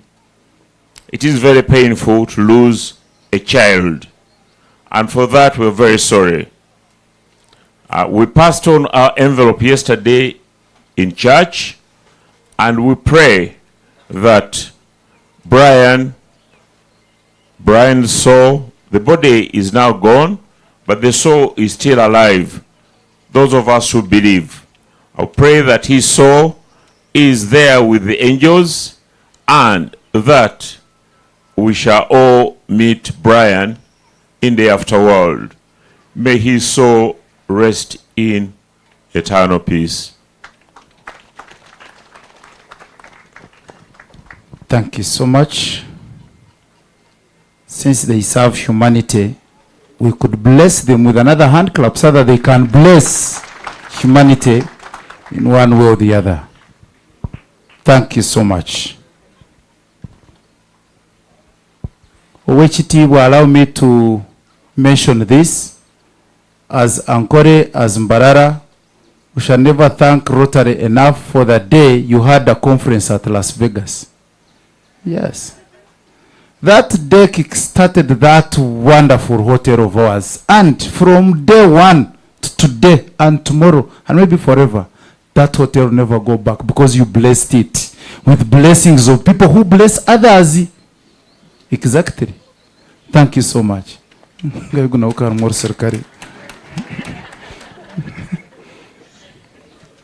Ango munsi yaje atakwenda kuba musirikare we nansasa. Yada nataka kuba musirikare wa mahege nseje nango kuba musirikare wa Yesu. Iyo Kristo gira icyo warwanira.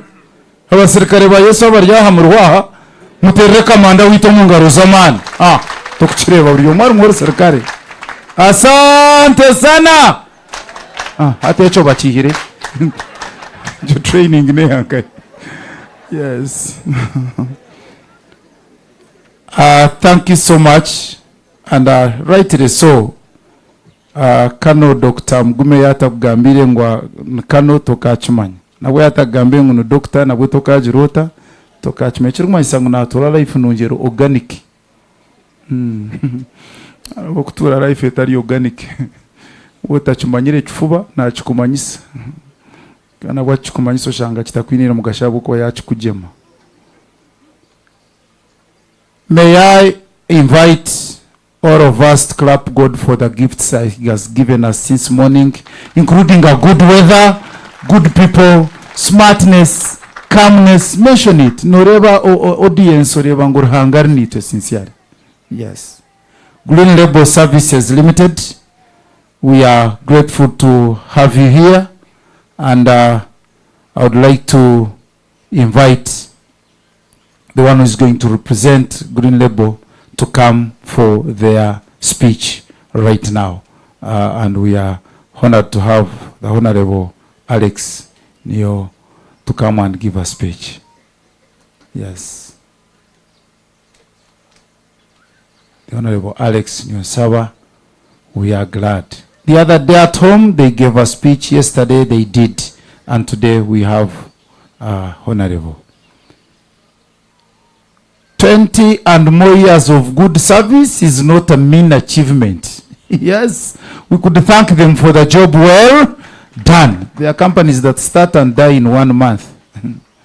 If they finish a year, they finish when they are quarreling. Oh yes, he's having a handshake with Excellency Alex Bashasha, the ambassador of Uganda to the Comoros, and Kunkiji company boniri nora abantu bono kuba kunyerra. You look very wonderful. Wow.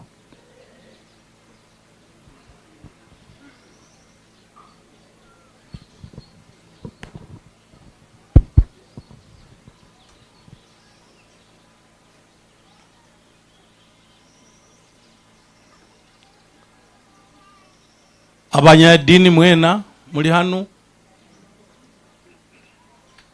my honorable colleagues, His Excellency the Ambassador, other dignitaries present, ladies and gentlemen. My name is Alex Niyonsaba. I'm a director of Green Label Services Limited. I hail from Kisoro. I'm a member of parliament representing Bufumbira South. And I'm a colleague to Dr. Mugume, whom we've been together in the same company where he's our managing director. And I'm a director there. And my colleague Dr. Musingu is here, a Major General in UPDF. All of these gallant men and ladies are staff of Green Label. It's, I really have nothing to say because it's very painful. Brian is part of us naturally. His father, being a managing director, it automatically means that Brian was part of Green Label. So it's one of us who has departed. And it's very painful to us. Personally, I knew Brian when he was in primary with Emmanuel. And my kids were also going in the same school, Kampala parents. So I've known Brian for very many years, from when he was young,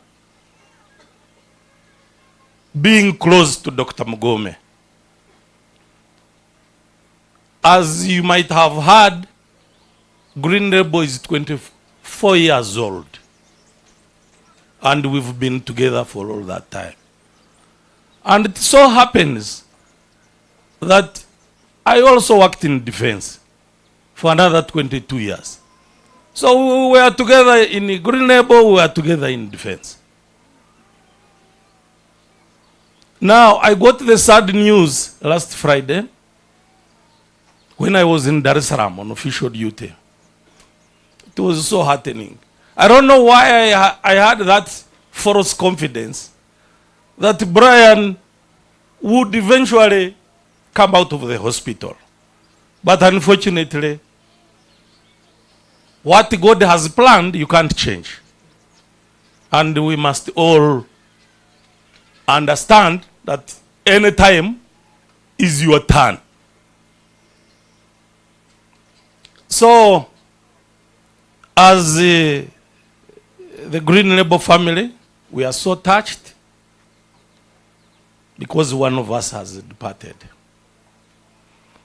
Now, the only thing I can say to all of you who are here present, that it's important that we get closer and closer to Doctor and the family,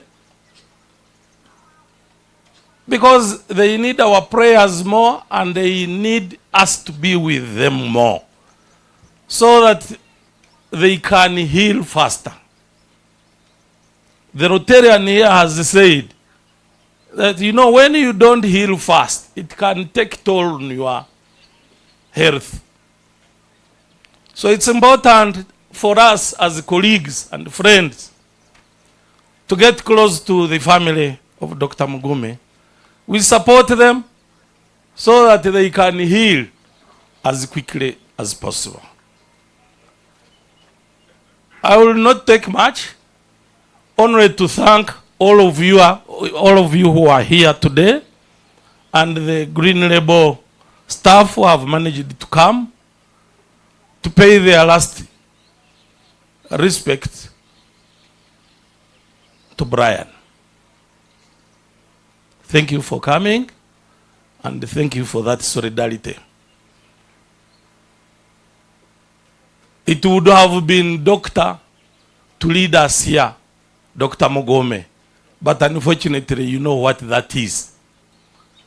At some point in Kisoro there is a man who lost a wife, and he had nobody to help him. So he got poles and tied the body and carried. And then when he met the people on the way, they asked him, "You man, why are you carrying a body alone?" Then he told them that the one who would have helped me is this one I'm carrying. So it would have been Doctor to be here, but unfortunately it can't be.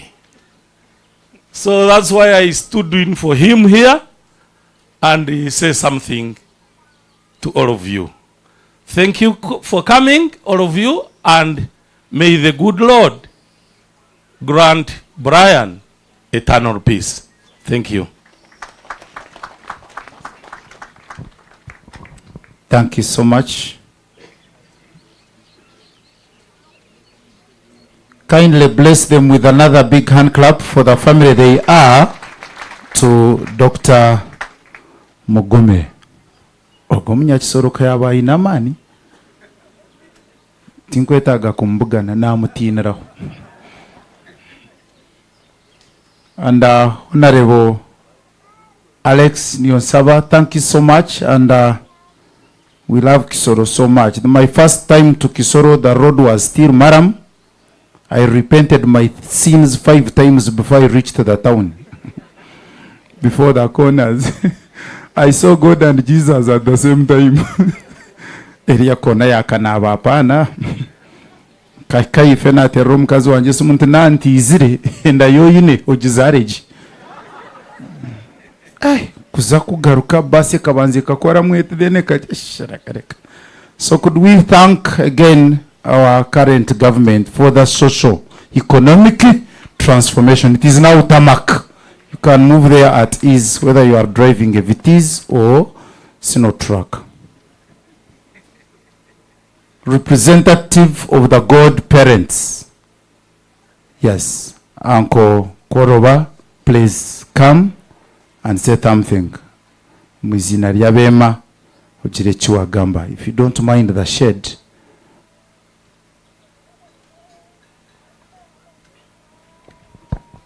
Abemebezi beitu bekandisa family y'omugenzi Manase Kasigazi na Dr. Mugume, abantu bakuru mwena bari aha neitwe abija kushendekeza kantandike muna ka history. My sister Monica kasigazi nyo mwabaza kagambiraho kake ntandike no kunabwine Mugume na Roy owazire Brian rukumi gwenda kinana na gumwe kabanda kora mu Uganda Commercial Bank Fort Portal Dr. Mugume na Dr. Karongo mwaba abamanyireho Mugume for some time kurugenyima muramura manyana Dr. Karongo because they were almost inseparable beija Fort Portal banshangayo twatandika kumanyana twenda turya abasigazi twatandika kubugana twakundana nangwa government obumwekererwa kohereza sente zo kubareberera mu hoteli bakaba tabararuke kutungenju babata mu hoteli Mountains of the Moon ubundi manager agira ati sente zanyu kizikizire irizati murarya azito mbakigo muntu yaje ngo utorarya ikintu cyo kuzana nagira nti mwenu nyowe kunyinenju kunjira munyenka mwije mbatwari tuzo kutaho wanje Karongo yeja Mugume yayanga ubwo nkanta ketegereze Mugume kurugiro ndatandika kumwitegereza omuntu arenda privacy arenda bitari nko kuyomba yo baho kaweja munju ubundi barakuteganisa na turana Karongo Mugume tiyija konke kintu kimwe cyabaho izoba rimwe umugenzi Manase kasigazi yishe yija Fort Portal kuzika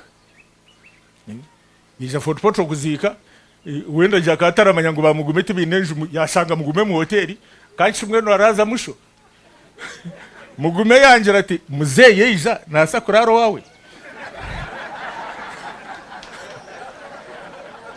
naterera kasigaza meisho akari musheija ki ntinda kunagwaho gumushisha ndamuraza nta konga nkante ne choice erizoba hakira buti nazaho nashita mu muka nareba kuba ateka okuba yare kitanda nkashayisha twaho atufuka matushabe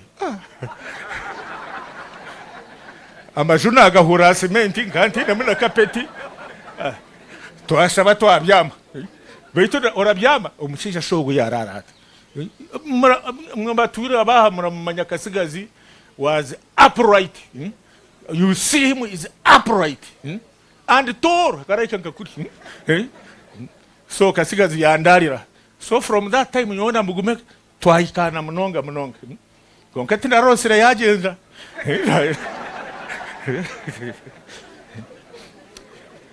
hati nyawe Fort Portal na rugayo Mugume yagumayo then Dr. Roy izina ryo bwishirya ba yija gukora yonke veterinary doctor yabugana yo Mugume bamanyana basinanye natandika nkiza Fort Portal nkatandika gukora mu ndijo company toto ndaza Fort Portal na bashangayo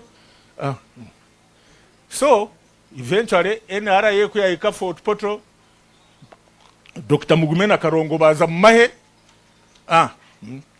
hati Roy na Mugume batandike byabo hati Roy yija Kampala nko kumonika bagambiye atandika kutawa na Monica Mugume bamutwara West Nile battalion yekari West Nile ngambira Roy tubitoramanya katuze West Nile tuze kuronda Mugume Uganda yaranize kabine nyongera zakahe Arua namupakira Roy twagitembe nyonyi kwikarua nyongera ngo mutawuno umwe abamahebe ine mwamaju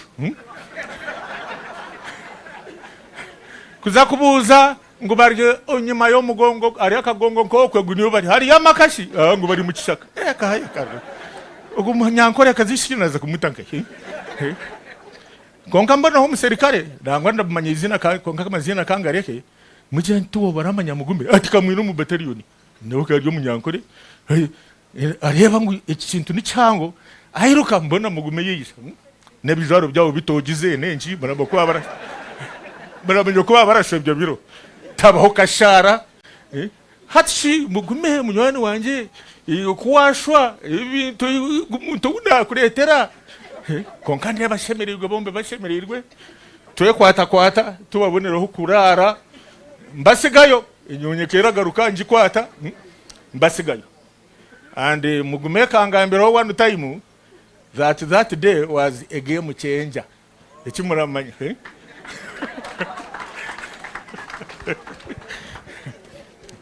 anyway fast forward obugenyi twabukora nangwe kandi chairman wobugenyi tukwemonika obugenyi twabukora embaga yawa abana bazarwa Brian fast Brian namwemererera nico nyemererera nangwa shana nkigamba ruso na Mugume kemerera mutabani wanje kweza kuoroba tiyeja konko mucyara waryaha nabandi bana banje batujana nabo harakora na sande barakora tiyeja konka Mugume ni wo mwemawe mwene mari akuturiki family turi family kurugobwe tukaruganagaho we are always together kuyo Mugume waraganira nawe urateka kwegendesereza Mugume tari kugambira kintu tarenda ngo atambuza urugamba wawura Mugume yagambira kintu manyagwe cyabugirensi tabasa kugambira kintu kandi mutogwe yine mwe bintu binge byaramanya konka tabasa kugambira kandi nanye tindamanya keeping a secret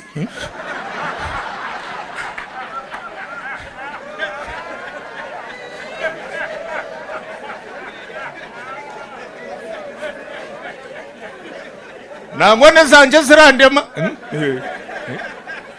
konka Mugume yangambire kintu secret za Mugume zine kandi tunozigamba abo kuba eco ndamangu nico cyo terana Mugume yagambira kantuke akakagira yakahurira aho basi secret zenzi ezibice byangambireho mbine kandi tunobigamba konke zanje zikandema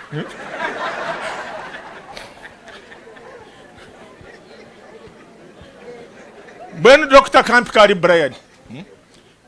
Brian yatusigaho konka doctor mu epoka isemyaka nshanju nyonye nshanju nebi hati we uruhanga gumaratongereho imyaka urajya nguturija gumaturarebe bizibu the longer you live the more you see life is like a movie urarebaho ka romance urebeho comedy urebeho tragedy urebeho what do they call it it's muko kwitana no it is horror yes thank you hate rizo batwatunga horror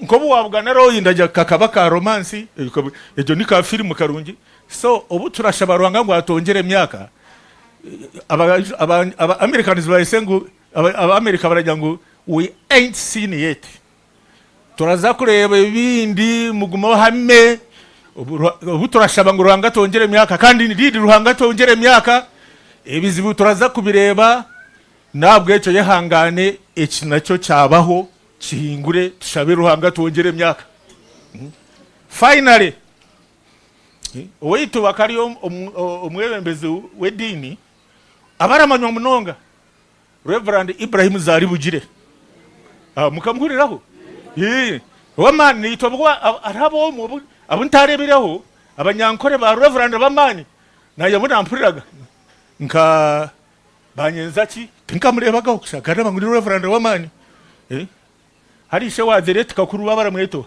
direct justice kakuru kamujanduzi I almost worship him kwakati ndamurebireho ndamurebireho na Zaribugire nawe kariya Zaribugire tukaturazika nkaha yagira ati mbwenu uwo musheija waragambira musheija waferwa mwana atogumana ukareba yija torejuze fomu nguno mushaba ukaburyaho wabona yija ati nibo twebeya ngo mwana wanje no wawe shi korabo tarejuze fomu no wawe wata ati nesate yo kujwara nozo muduko gigura ojete yawe ogishashire sente omwana ogutorashashire na sente akabaryaho yafa kwija umwana oguti wawe wamutwara yatwara umwana we umwana no waruhanga Brian abyaryo waruhanga ruhanga no wamutwara Mugume humure with those few words are they few or many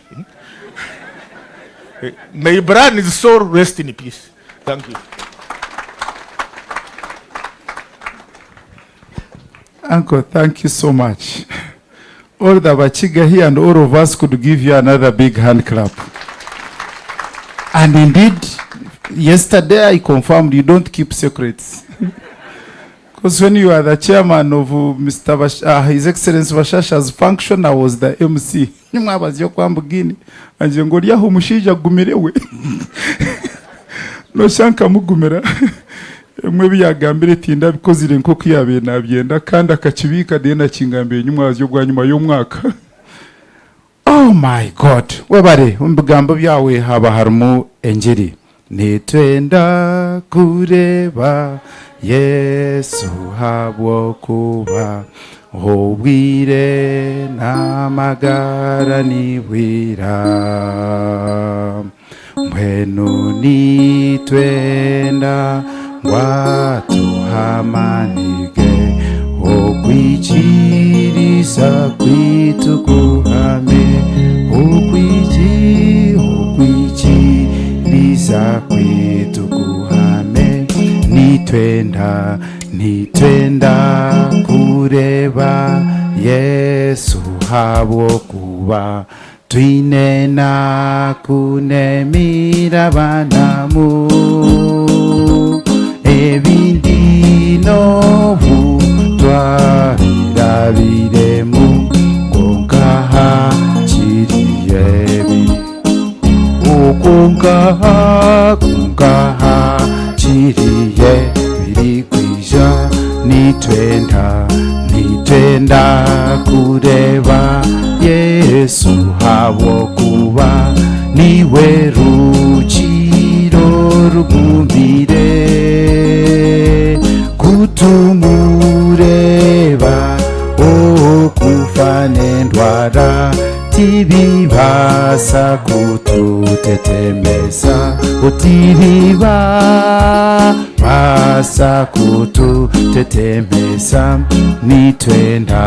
nitwenda kureba Yesu habwo kuba ebyensi bigenda nibihwaho konka habwabyo turi kutonzya aha kuba Yesu etahwaho aha kuba Yesu etahwaho nitwenda kureba Yesu habwo kuba nobutuferwa bagenzi bitu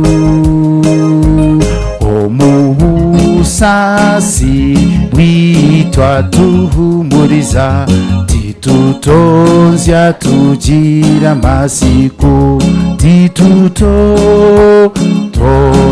tugira masiko nitwenda kureba Yesu Kristo wenka ni watu habyona ebitwetenga kandi kuturi rugo muri jinsi haryatu hisyo mu bukamabwo haryatu hisyo mu bukamabwe terora hango mu ngaro zamani umushija we mu kigayi musengero mu mutima gwanje kanje rabina yanjuraho ntakesire Dr. twashemerwa munonga kusiba n'abantu bingi omuruboti ne Professor Mtakoha. Yes, from Barara. Professor, we thank you. You've done great job. Webare munonga. Twashemerwa munonga kusibaha na Dr. Nicholas Mwebesa of National Water. He's just left. Oh, he's there. Hemanzi yakasana. Umurishema nakunda abantu ogumwana Nicholas nabasa kukundo yo urewa yeganya no kweganya nakurenzi ya gauge. We thank you so much Nicholas umutero mu ngaro zamani enangarike mbamanyise mbu nyuma abazyo tunjiro mugisha umukanisa kusiba na former Assistant Attorney General, kandi wabari MP wa Nakawa Honorable Ruhindi. You could clap for him. He blessed us with his presence yesterday. The other day, we were blessed with the presence of General Ivan Koreta. You could clap for him. He's a man of humility. We were blessed. Still the other day, we were blessed with the presence of General Felix Kraije, UPDF. Yeah, he has done great to Uganda. You could clap for him as a matter of gratitude. Ladies and gentlemen, tuinaha teacher wa Ntare School, Kando Munyabzare, yes, Mkuru Sol Rwampororo, a man that has transformed Ntare into academic terms. Yes, first term, second term, great change. Imabo kurebe chikomera ekiyahari Ntare currently. Hari chikomera cyangwa kigiro mituma y'abana. Nano mitu. That war on the ground is not a big war, but Rwampororo has made very strong, wars, principles, values in the softwares of the learners. And I'm standing here as a teacher, not because he's my head teacher, but life will tell in the next, before he retires. So mutero mungaro zamanu mnonga. Itaba shomesa antumweta commander kandi tumusirikari. So you can imagine what he does. Dr. Barije Enoch. Yes, Doctor is here. And ntumukunda abanyarwamparano bamukunda mnonga. Basema na banyabo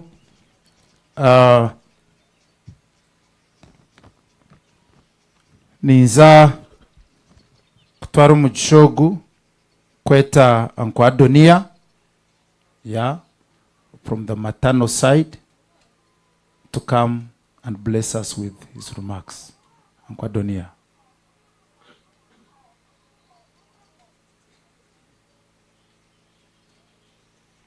Oh, yes.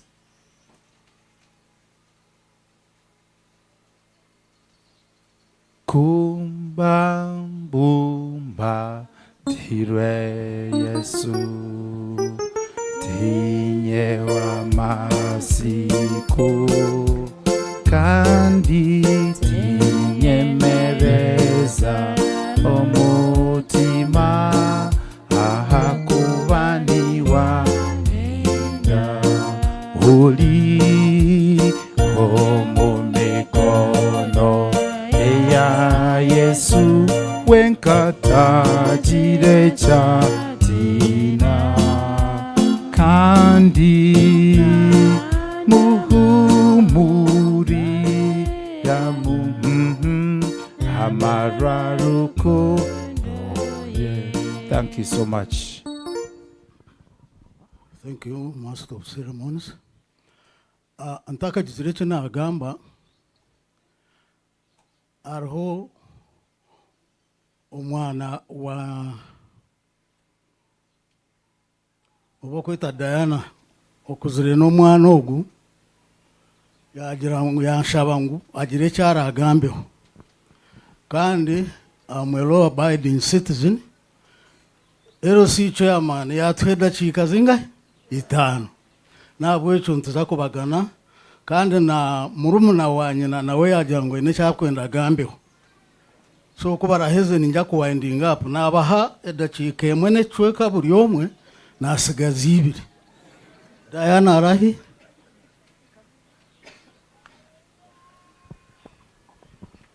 Good afternoon. All protocol observed. I'm speaking on behalf of the cousins, maternal cousins. We'd like to convey our deepest condolences to the family of Uncle Mugume. The world has taken one of the most precious, kind, funny, and selfless people. Our hearts are broken with you, Uncle Mugume, Ime, Chris, and the siblings. The phrase, "there are no words," seems like the only thing that fits right now. We cannot fathom what you're going through. Our hearts are broken, and we are sorry that he's gone, and we are going to miss him. It's difficult to go through times like this, but with God, may we all find the comfort and strength that you need, especially you, the family. We're thinking of you, and we're praying for you. We're here for you. We love you. Amy and the siblings know this as your brothers and sisters. We're always here for you, especially in this difficult period, and we're just one call away. We rest assured that Brian is now in heaven with Mommy, Auntie, and at peace with the Lord. Brian, we love you. We will miss you. May your soul rest in peace.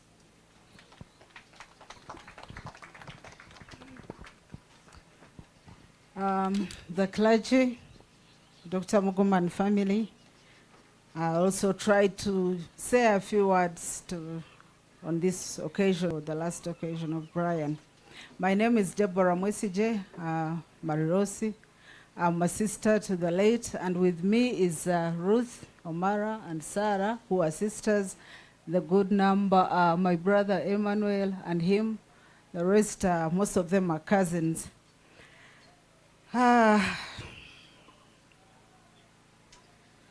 May her soul continue to rest in peace.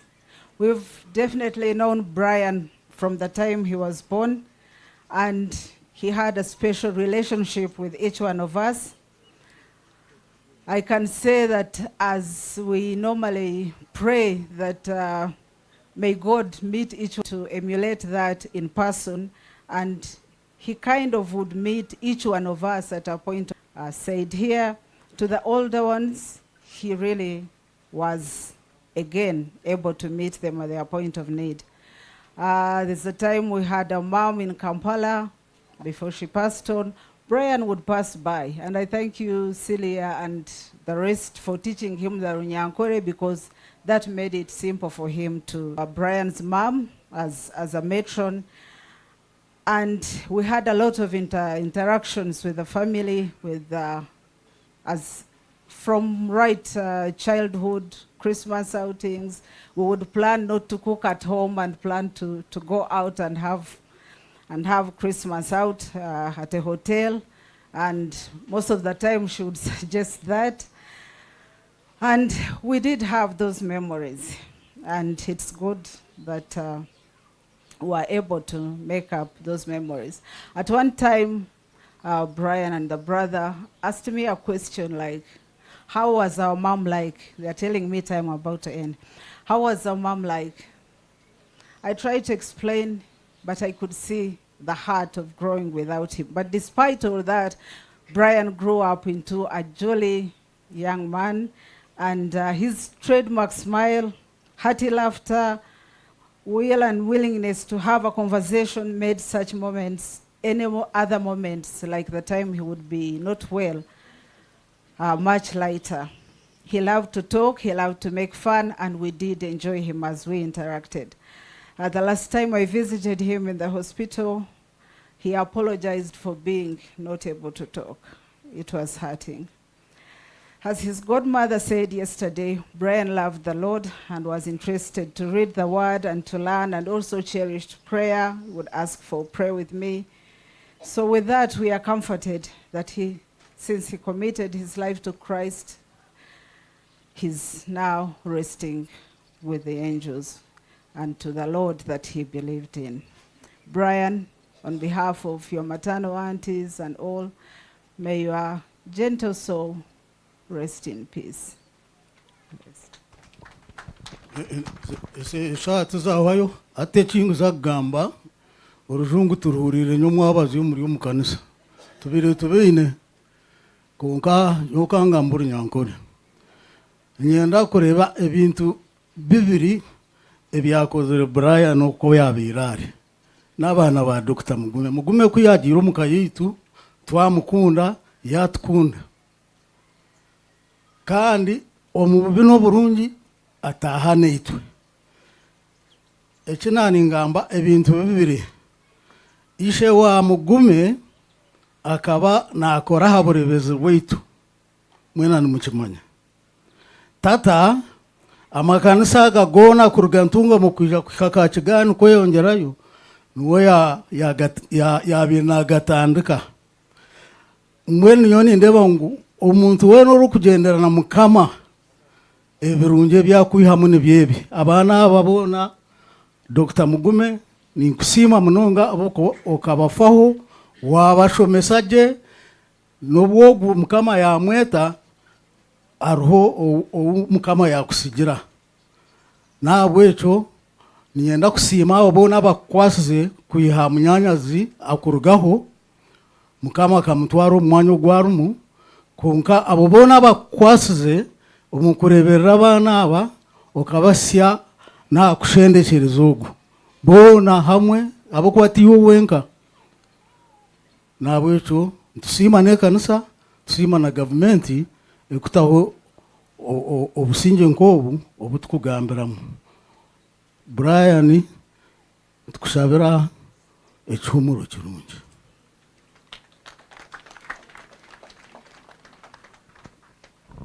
Thank you so much. Mwebare mnonga.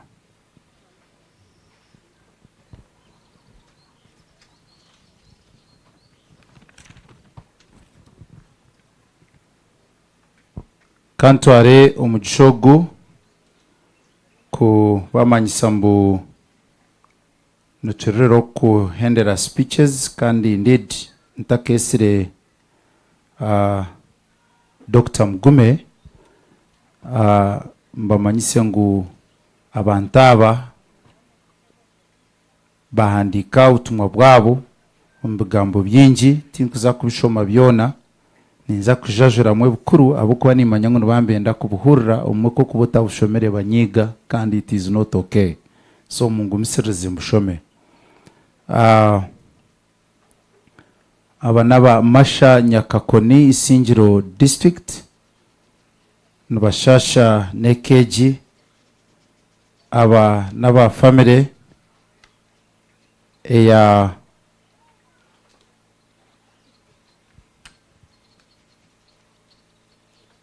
the late Samuel Marirosi barundana miliyoni 3.8 bazohereza aba baruga Rainbow International School ahi actually is to room handi charia deba ngugu hachukonda aba Rainbow International School bahereza na Catherine Mugisha kandi nabo basasire nekeji ubutumwa bwabo buryaha ekaneza kubwakira umbigambo na sente azakire nobunenda kuzireba zandikira office ya Honorable Amos Kankunda MP wa Rwampara County commonly known as a coach yes bashasha nekeji wa mjechera ryaha bayoreza shinje mtwari 10 kukwasa ekeji aba naba Muduma sub-county Maokota Mpiji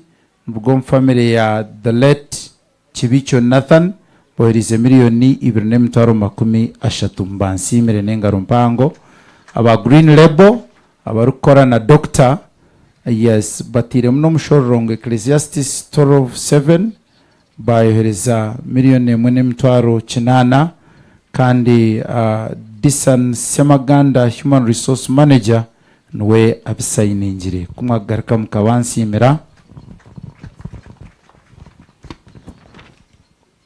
Safety Line Technologies Limited boherize mtwaro 30 kandi ubutumwa busayiningirwe mbansimire Kampala Club busayiningirwe Patrick Kem Tabwire harimo mushororongo gwo kushoma ubutumwa nubuza aha doctor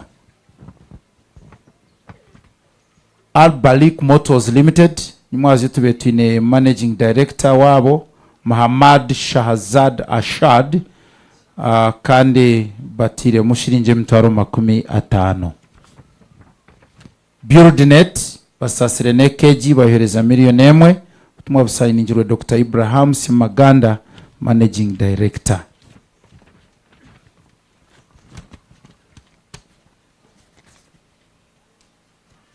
yes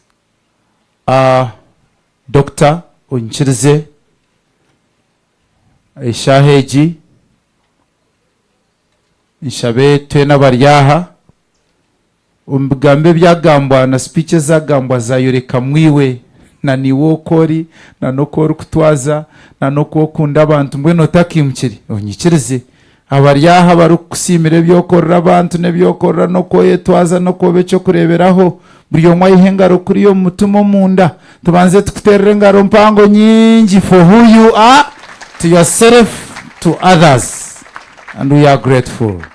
Ruhanga akantorana tineka njikona kakushaboije yanyekundira. Oh yes, nazagambira aha yanyozyaho ebibi bweno bweno kamarayonza ibanja oryanje lyona. Mwebare webare MC, the clergy, abantu mwena bijaha ekushendekereza Brian ogu ntubebaza munonga.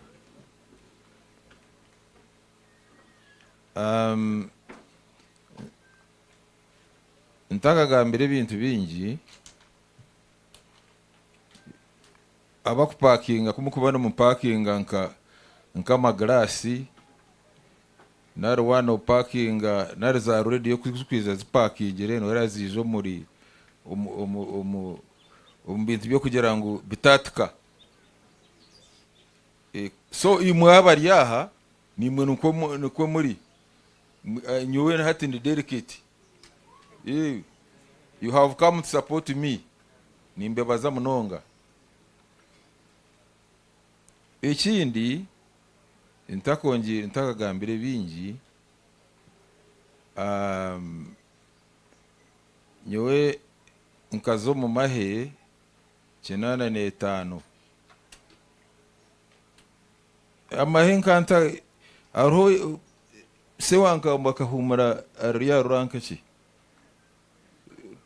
kano se wanka bakanshanga foot potro barigire kwata barigire kuizo munanko mu Rwenzori nyuna mugera ntingu basa kuzo mahi because amahe nyonkani ngareba abuko the way they behaved, I mean, of course nanka katimbo mugwanya kwabigambire abantu bagira ngo nabiha konka mahaga kare, especially aga Idi Amin, there is a way they behaved. And I hope amahagi to aga hati aga kutwagiremo, I hope they are not going to behave like that. Mbiri ningambira abantu buriya aba Idi Amin kuba nankire buriya bakaba babikora konga hati hakiza social media. Watero umuntu ori heshaheji ni kintu kiba cyakire New Zealand, ni kiba cyakire California. So abantu bashimiye kwerinde ekintu ekyo. So ikiragiriro mahi was to get a solution to the country, because ababana tubine cyo bakumanya aba ugu yafaide 37 years aba hati nubo bakamabitu abo aba mukuri bakusiba mwene batera abantu tubakumanya what happened, tubakumanya. So mkaza muku reba ngo twatunga solution, twatunga democracy, twagira ki konka abana bahati ubumwene bagambera ngo baze kutera karuru tababeruho bayo mubindi things like that. Number 2, so I went there to get a solution to the country. Green labor services they mukureba, it is to do with hazardous waste management. Robunto mwaka mbugana yagira ati waza kumura umunako muri Kasasiro. Yes, but they don't know the problem. Of course, for me, I don't deal with this. You need dealing and even Tebugumiri. It will be difficult. I chemistry teacher, Narevaha Tabasimu. Yes, a chemist. So, our heavy in Tebuku very, very, very difficult. ebintu bibakonago mu environment we have to make sure mbwene kata aba bakutimba oil ejo le carbat wabuza abagungu if that le carbat aba bakutimba oil banaga mu bisasuro what will happen abagungu niba depending abyenyanja nibija kuzai ninyenda muize murebe documentary ya Niger Delta akaro umshana bamwita Kensare wiwa akaza kurite bya environment bagera ki abacha yamwita so hati ikasasuru nurebe cyekozire abo ba abantu mu office tuba kukitwara seriously kasasuru teisira abantu kitezi tumugirebere cyekozire some people they do you can imagine people's homes were buried and some of them you can imagine they went missing. It is like an enemy attacking a barracks kajova weminga ukahurrangu so many soldiers died and some are missing. So when we formed this company, that's what we are looking at, to manage hazardous waste. Nkaza rivalries aho ijo rivalries ababirwaro lyambara all the waste niyo babinaga. Yes. So that for us we formed that company to create a solution. Kanza speech yanje it is a written speech. Of course abantu nibagera so that I don't digress a lot. So I think it is a good afternoon. Good afternoon, ladies and gentlemen. Naemeraho misho ganyu nyino busasi bwinjira mwana ogu Brian akazarwa 2015 1987. So next 15th November abere naiza kusimya ka ashatona mushanju. Brian akazo muri Kampala Parents School niyo yashomire aho nagambiraho nkani mpingiraho mwishinambira nti tinkwendo zo mu mashomero hati kwirera abantu ekikubeyita education is very very very important. There had kwizire cya bona bashome bihaho n'umushoro abantu bazo mumaro. So I emphasize in Najaranti, I had to look for one of the best schools. Aba bana niyo bashomira Baime Nabahi Kampala Parents School bakizuka abantu bene bashomeseza abana nanye nenkagera nti nibateko kusomera uko. Yes. Kuba kuyarigiraho yaza Makerere College School yaza mu Uganda Christian University Mukono. Kuyarigireyo akagraduatinga 2013. Kuya graduatingire yaza Peter Mugenyi, Professor Peter Mugenyi no yabire ari executive director wa JCRC yamuherezo murumo ogwa IT. Aba IT ningira babagambira. Then yeija akana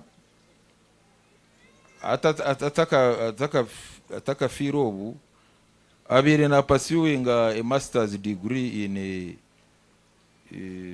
computer systems and communications. Ibi ningira bo ba Frank Katsime ibyo bya computer no bakubyetegereza ibi. na mbwenu na ni discussing na imogu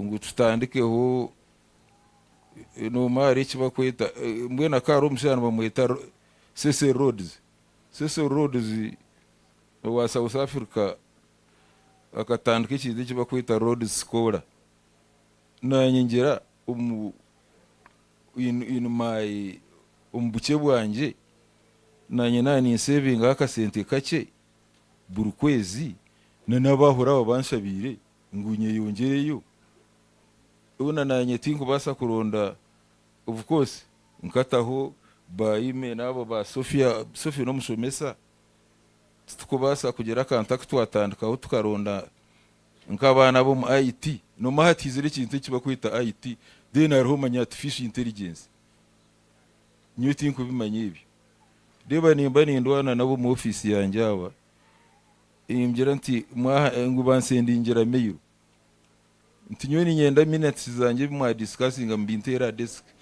nyonchi ryo mu order nti ryo mwana loga nyoni nyenda ngunchirebe black and white. So I think we should start something like that so that so that we get one person with our limited resources, such that umuntu nkogo when is selected agenda gumize mun'imirimo ya Brian yabiri nakora. So nkoko baba bagambire Brian Ogu was dedicated to his job. Sometimes causing an argument between me and him, because me, I'm a doctor. You see, I'm a doctor, nimbasakure within a money. Njirinta ntati you have to go and especially doctors' appointments. Doctor ya kugera ati ninyenda kureba ate nebero bingahe ninyenda kureba biro nyencha kareba 28. Then hariho rero aba these bakama bemero mabo naye basa kugera ati there is this appointment ore ya kugera ati but I have this appointment kongana nye mugera ati but people need you when you are healthy, you understand. But anyway, at the end of the day, what I liked about him, he would obey what I would tell him. He enjoyed working at JCRC. Akakunda okora na JCRC munonga. So he did his best. Brian Ogu akayo muntu reserved and meticulous and with an eye to detail. An eye to detail. Honorable Richard Kejuka kuna hereze kuferwa mwana Ogu yijo mukomu tukaba tugamba abintu bya medical services. Medical services, especially anyway in the whole country here, in all professions, we are not yet. We would be to real detail. We would be there, but we are not there. Especially this young generation. I think we are lacking that. Now, of course, I'm sorry to say that abazungu kubizire these our colonial masters bakaba bari mu kintu cya detail de abazungu aba they took it very seriously detail ko ngano wasakora umuntu yarebe ikintu atakifaho. So ikintu cya detail was very important and I liked him about that. So history yo kurwara kwe Sophia Ogu munyanyazi nashoma n'omusomesa w'oruzungu. So abana bakaba bari mu P7, so bakana abakocinga konka yareba ubwo mwana nakendera yagera togo mwana ningira hari iki kumurya. So of course as a parent sometimes you know bota kukifaho. So and the doctor konka na mu parent, so umutwaro mu kliniki and bakamusanga mu cancer. So hariho oncologist professional wa cancer nzayo agera ki amureba. Of course immediately tugira ngo enki katumutandika mbazi konka doctor gakangera togo mbazi ati problem yago guri cardiotoxic. You know basa kuvunura ikigambo cardiotoxic nubureta oburwire bw'omutima omubazi nugureta complications z'omutima oburwire mwachurire ekyo.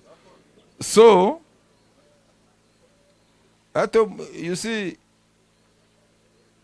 kuyagambira ekyo now nkani ntekwa ku balancinga umuryango uri balancing niki no cheza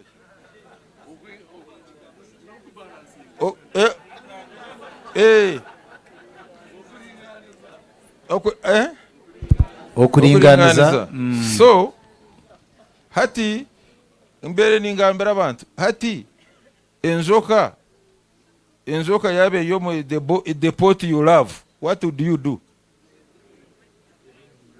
Yo munyungu yawe enzoka yayo yo munyungu yawe enyungu notekwa kujata. Yes, so I said let's go ahead. So we started on treatment, and the treatment went well. Medical language in Bachetangu, we had remission. Ponka 2005. Now 2005 nkanji iromo exercise chama he Arusha Tanzania.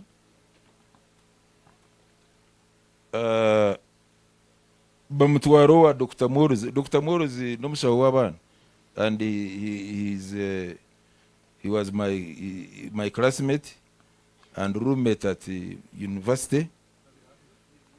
He's here. So amureba mwana in a heart problem, but then so I attributed this to that drug. The drug is called adriamycin. So immediately bamutandikaho ni yari ikintu cyo bakweta umubazi gw'umutima mbwene bacyeta anti-failure regimen. So you can, if you calculate that, those are 19 years. So those 19 years were characterized by hospital visits, ukuzoma marwaro, umwe bamuhe kitanda. The last visit occurred 8th October, when my sister Rose and Antwe unwe natura nawe nwe yangizira ati Brian bamutwa ya actually nkazayo narara rubo nkaza ya Sunday nkagenda na Ed Dog twaziye twamureba kunka. You see akariyo muntu atari okutwamurebera katari kubimunonga abo kuba ariki akatuma some food somewhere. It was a cake actually. Rose nko yangambire yatandika kutanaka But of course, I took it lightly myself. But then, Monday, I think he became worse. Then Tuesday, near his place of work, bamutwara JCRC. So on admission,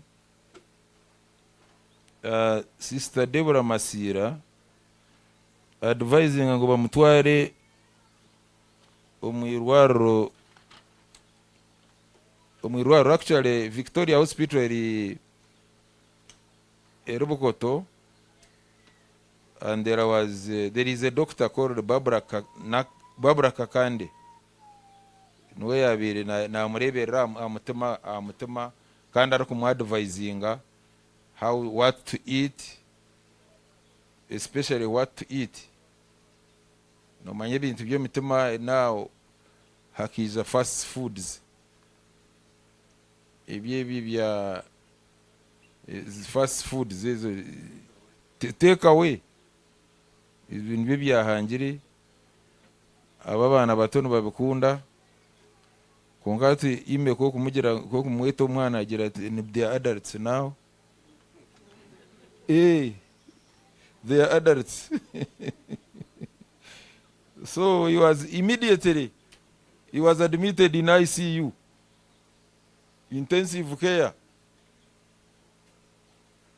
where he remained up to Thursday, 4 a.m. 4 a.m. Rosen where naryo mwirwa rock and we anti-racism. Of course, ikintu cyo bakwita ICU n'ikintu kitakuzanazana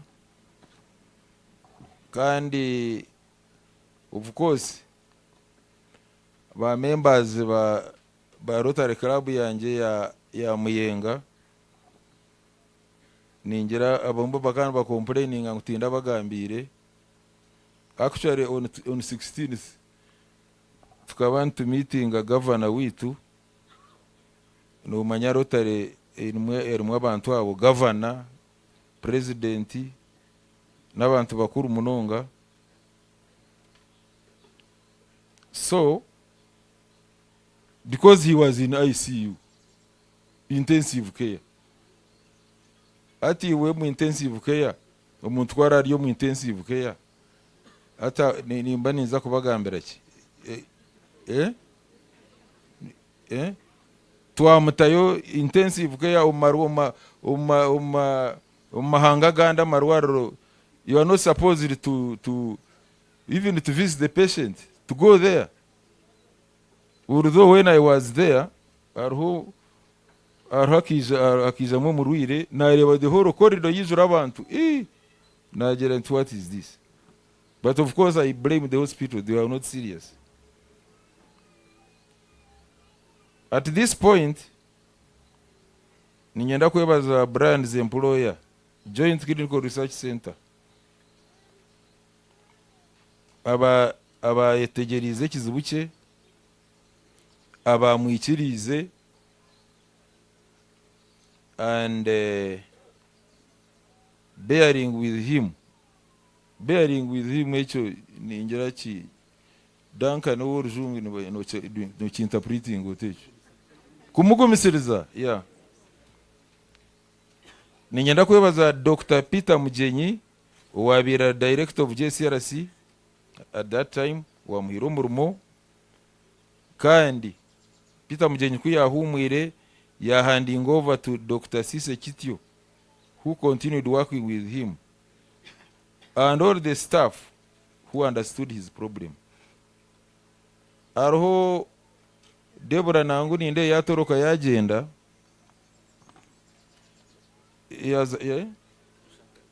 yazakora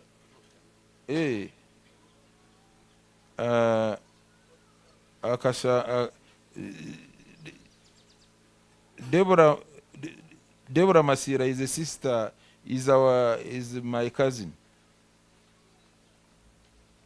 akampa omushaija we bakweta Patrick Sengendo of JCRC arimo Patrick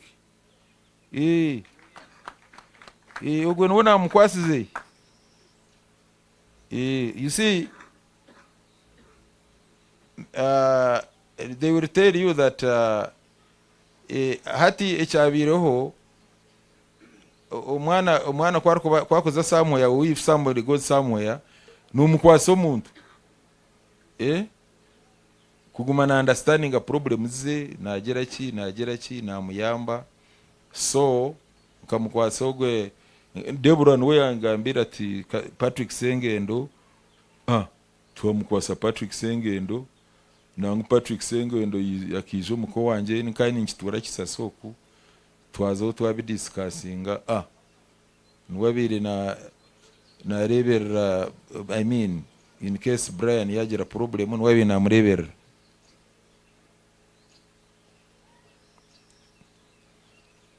I'm grateful to Sister Deborah Masira, Brian's colleagues, and all the staff who interacted with him. Abana bona bagizireki ababiri bakora nawe. Ninyenda kwebaza n'aba Heart Institute, Uganda Heart Institute. Okuyagizire ejo problem yo mutomo kwe niyo atandikire korora, I mean bo atandikire kumureba. Abo ba Dr. Wabi and others. Then hiza hazaho Dr. Barbara Kakande of Victoria Hospital, who took over until his death. Dr. Batambuze no. Taramureberire akari okay nayeberwe no manya at this age no yebwa konka tukamwohereza main wa those and I appreciate also the services and care arona Dr. Segane, Dr. Jackson Oremu we head wa Cancer Institute, and Fred Okuku of Uganda Cancer Institute. Abono ba treating jero yagira cancer problem. Actually these doctors are Dr. Oremu na Jackson na Fred Okuku bo actually kuba herize kumutreatinga bo bagira ngo bakana benda kumwiba mu JCRC kunga na mugira nta ntigumo ko ayi watandikire.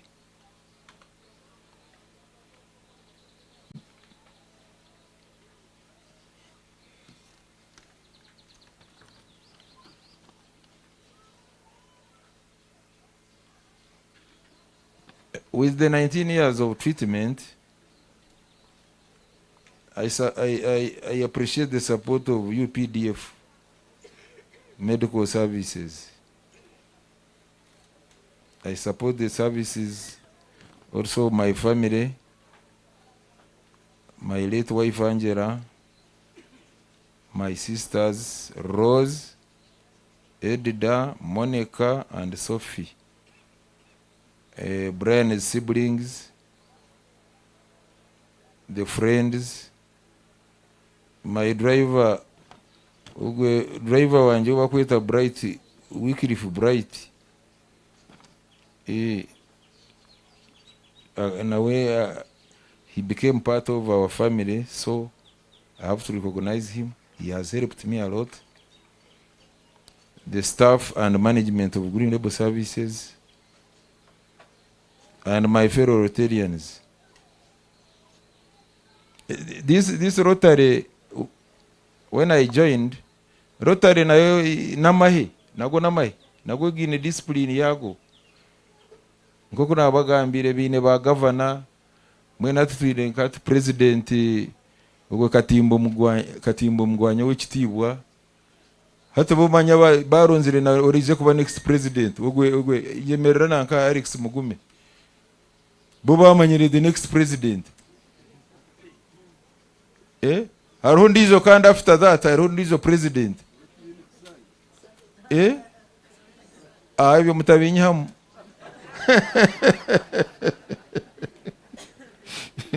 That is how Rotary is. So, of course, people, muntu kana narebo kwa kana jana joining Rotary. Ubune ndio mahe, it is also service above self. Yes, we were serving above self. When I retired, I said, okay, let me join another army there. I thank Major General Dr. Musinguzi, Ninjiro Yemerere. He found me in medical school 1979 when I was, I think, I finished the following year. Major General Dr. Musinguzi kubahereze kwata mubende capturing mubende bakanshanga Fort Potro. So abonu na nibo bayinkarije ngire kuzomai nako nabagira ngo se wankambo wenka namugambiriye ngo tingwe amaheninga ningagera ki tingwe ndagazamo kunka na waka ba surprised kuyandibire ndiyo mai. Honorable Alex Niyonsaba, engineer.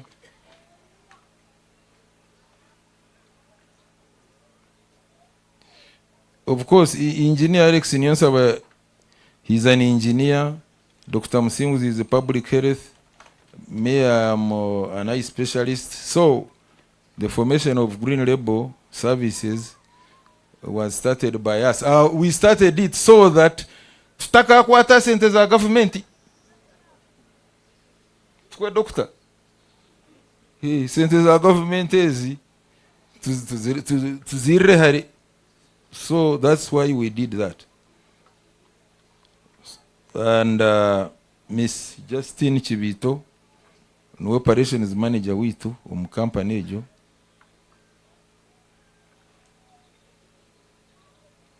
During this difficult time, umbana umushaheji ninyenda kwebaza buri muntu wena for the support rendered and the patience. Our JCRC, Green Label Services, my fellow Rotarians. Ugo mwana kuyabire. Of course nyonka mkamureba nkagambira Sophie. Kagambira Sophie ni manyoru busy. Normally she's a very busy person. Ariyo ibintu bya Rotary, ariyo mushomesa namugera ntunote ko kome ibintu byawe uijo wanje. Inikwe namugizire. Uijo wanje and take over the home. And she listened, and I thank her. Ninkwebaza okwiza to take over the home, to manage it.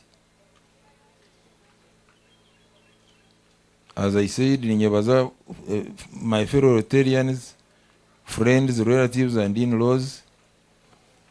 Kandi ogurozi ningira abakazi bo bari different. Of course nibo bakuzara abana nibamamara mu emyezi 9.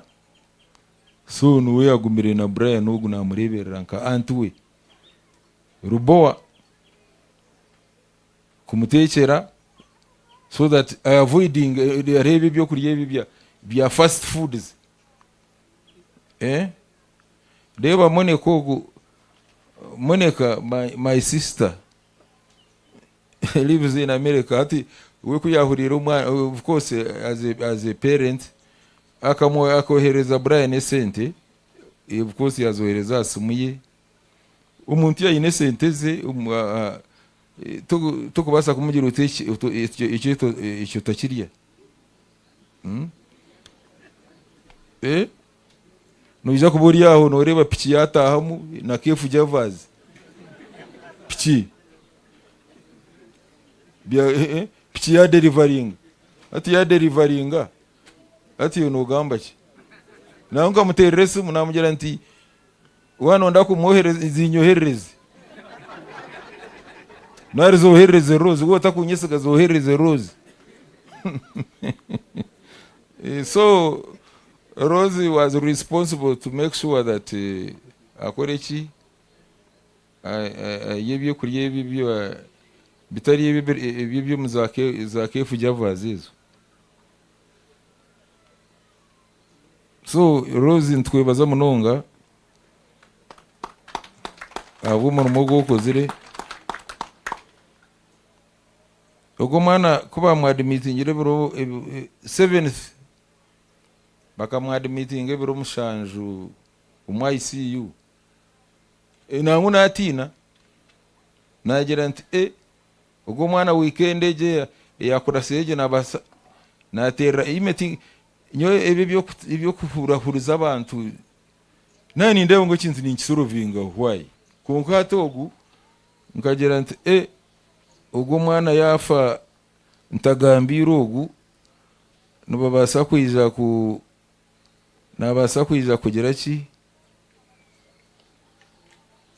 nabasa kwija ku kintu ekyo.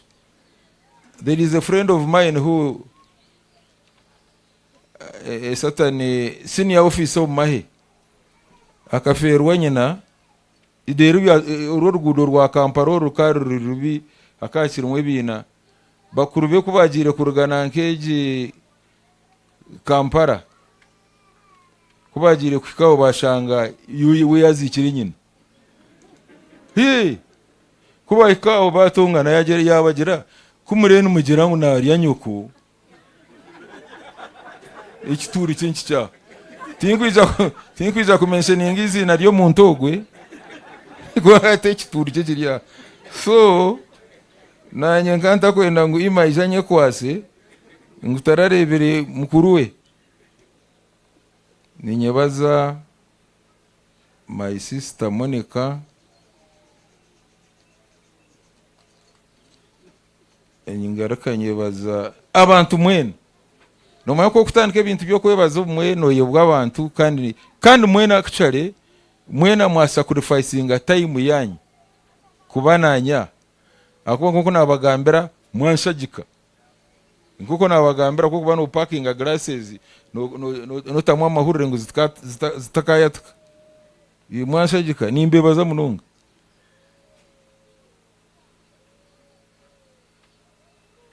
Of course Duncan nakorera America na keji New York UN mission. Of course kuna abaterire we no mukazi we batandika kurira hasumu nagira nti kandi kabangarira inyuma owekitibwa wangira ngo nyondire no itwaba dera bakigabo nangu bote bakuriraho nabusha abakiga nkaja nakoro batwaza kuzika nankeji rukiga wa rwakatungu nkara abakiga batakurira nashubiru itwe omuri nkore nturira mukake then abakiga bote bakurira atoro then ko kushika Buganda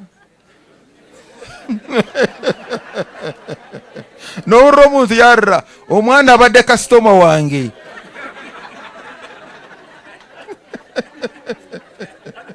omwana abade customer wange biki so ntubebaza munonga so lastly ninyebaza ruhanga habwa Brian ugu of course kumutreatinga it was a challenge so now hati of course now I will have a gap tokuchireba tituri abantu abakwenda facing challenges all the time, but now I was asking myself now but anyway nyoni believing mu ruhanga umwe katabarwa nanterera esimu ansabira tushaba nimwe baza munonga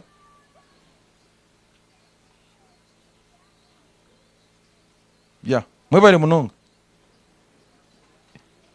May his soul rest in eternal glory.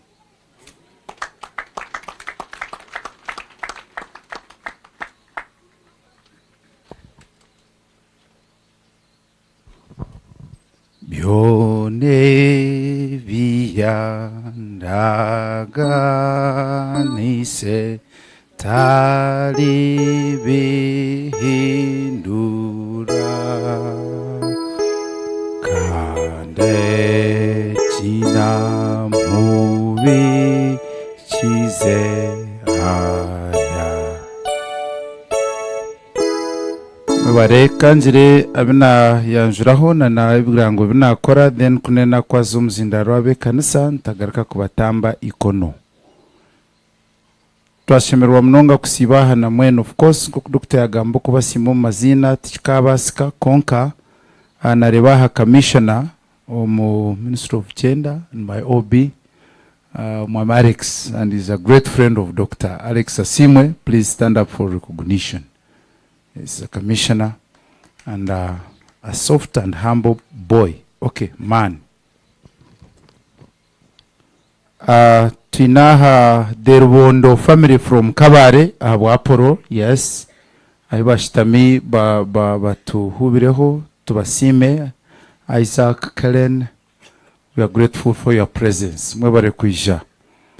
Tinaha Vice Chairperson LC3 ahabwa Rugando aho shitami mukatukurebeho kandi tukutereraho mu ngaro kandi yenda kumanyisa ngo yenda kumanyisa ngo chairman w'umwanya wo yatwakiraje government yajujekera kurunja munonga afande Elixon Note, yes, is a retired commissioner of prisons and he's a farmer, he's a mentor, he's a banker. In him are very many people. Yes, thank you so much bakutero mu ngaro zamani. He has helped us to have another good hotel in Harwe after the checkpoint on the left. Ninaha my uncle Enoch Tugume Mbarara Modern. Yes, ashitamiaho twashemerwa mnonga mutero mu ngaro zamani. And finally Kamba Shabe tugariche terera hango mu ngaro mpango nyingi habwe kiyakoraha dero nyete abembezi be kanisa natomerwa amashemererwa abiri mu dakikemwe kunareba canon kandi kunaga kankareba canon ndijo natomerwa amashemererwa abiri mu dakikemwe so anti ata in an announcement ahabwa family ya Gertrude na Manase Katsigazi ntuenda kusima Edida, please stand up. Ntubatu wakuriyaza amanya omukoro gwabaho tutakurebere tutakusimire ogwo mwisho guntwenda nyenda ngumuterero mu ngaro. Abazire bitko barigireho Dr. Mugume we musika bakamuhobwa assistant editor kunka Dr. Mugume natura Kampala editor nuwatura she left her place of work in Uganda Railways and came and sat here with her degree, with her qualifications, with everything. And that's why the place looks so good and so beautiful and so well taken care of. Thank you so much, editor. We appreciate. And Monica, we thank you for all the support that you give us. Uncle Apollo, we thank you so much for everything you are doing for us. Asanteni sana nyinyi nyote. Nyi hauma ki honho chonho muri China. Ano mutakurumanya tumukuza kwakana binji so tugendero muri yecho. Would like to appreciate and this is a message from Regnard Tindumubona, USA Chicago. Yes. He has sent 500,000 Uganda shillings as contribution, and he wishes Brian to rest in eternal peace. Doctor, that he is with you spiritually much as he has not been able to make it here. Moses, stand up. Moses and the secretary, stand up. After the church, they will not remain there. They will come and occupy that table where the parents are seated. Ntuza kuzikum direction area. Kandi kanshabe drive our doctor, Wycliffe Bright. If you're here, stand up. Ijaka kwebaza na nyuma bazya kwebizo mu kanisa na hati. Nyuma azyo nkurunzire ngo tukutera mu ndabantu bona bari no bagira bati. Nwenda kureba drive ogwe. Ija ikaha. Shija murunji weranje nunji come. It is one thing to work with your subordinate and then the two of you become friends. And at some point you have nothing to say but to recognize his effort. Muterro mungaro zaman mnonga. Thank you so much. No rori nyankore. Webare mnonga cheji. Webare. Thank you so much. Church. Mwamwonjere ngaro really. No boy ne driver na yana kuvuga hurro mutuma gurukwenda kutayagireba. Nasibe motoka kusobera umutuma. No musiga mwotandika kwandiko baragwa konka mwenu ware umuntu driver nko mwonjere ngara actually nabo yabo bujuruzu bw'amani umagaraganja. That's why I trust myself because me I'm my own driver.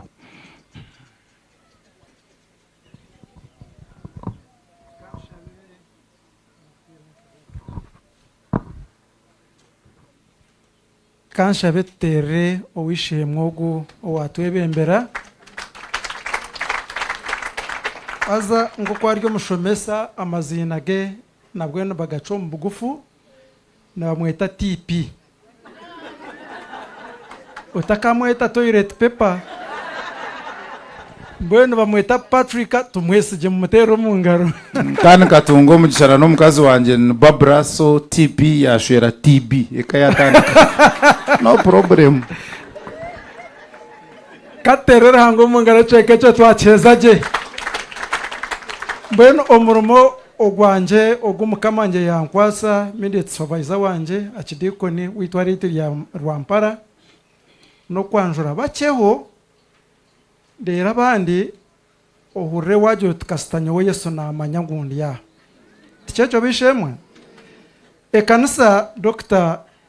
yajwekeraje kandi nko kubosire nabijaha nabakwasa mbweni yagaruka kanshabe ababuriza baryaha mwemerere mwe n'umurundo gumwe Ray readers hati mbabo owara hurre wa eshagama yawenda kutora umuhike yoti bakwetoho otesimu yawe jimbe hukaki ndiro mugwe muganire ahenyema hariyo Reverend Sam no mucyara we Reverend Canon Tindu Wensi Generous mwemerere ekanise bakiri twagira umugisha mama France Tebesugwa nawe twamugera arho General bahika mukuru w'abakristaayo barwo miyenje parish mukuru w'abakristaayo aba St Francis Bukuna aria umwami Karisi munywano witu Joshua Henry Mehanje aria senior citizen kandi member w'urukiko rw'Uburisa urya finance planning and investment aha haruho owishemwe na itengero ngabirano former diocese secretary wa Nkore diocese abakwaya yitu ya St Francis Bukuna mwemerere mbabo bakora umurimo murungi mubatera umungaro w'abatine muburemeze yes kandi aha haruho omukazi wo wishemwe Reverend Nassan Katabarwa kandi wayemerera umbegere bitu tutakizire nabo mbakiri kandi okuzira umurimo murungi ara Dr. nko kuyanagamba hariho eka ya mutashwira munsase mu murya beka bakeye babanjwire konko wishemwe gwa kantekera cyaye rukumara ubona bende yo mu ruharo nabo mwakira kabinenda twagera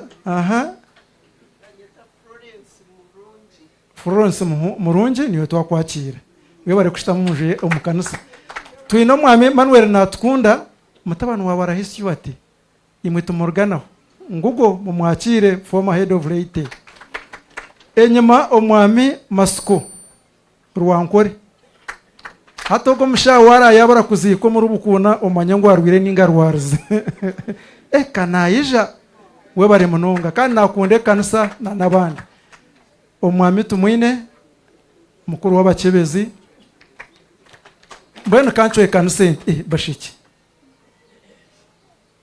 mutakamura mukasheka ry'izina ryishe mbwene akaryakira numwita omwami Johnson muhinda basheke nuwo mukuru w'abashija ahabwo rurengo rwaitu aharwo burisa kandi agarakaza ombusaba dikoni mbwene abashija nawo mwakire kandi ebero 30 ahabwe shongejo okwezi oku yabari orwa kashatu shaha ina zakasheshe mwije tuzo mukayitu aho aburisa abashija n'abakazi nangwa no bwako wowe yakurigire uhikayo ogire ki wihayo ogiye ki washomesebwa okutwakubasa kubaho omumakagaitu nabinde bitwetorire kandi okintu takitwara otyo kambo icyo kureberaho kibiriho nyamwabaziya nyamwazyo omukazi omwihanga rumwe arize ayezerikire tawuro narwo mu kinabiro kaba yahika muryango gwe kinabiro abuganaho mwana w'encuke first born no mujigejo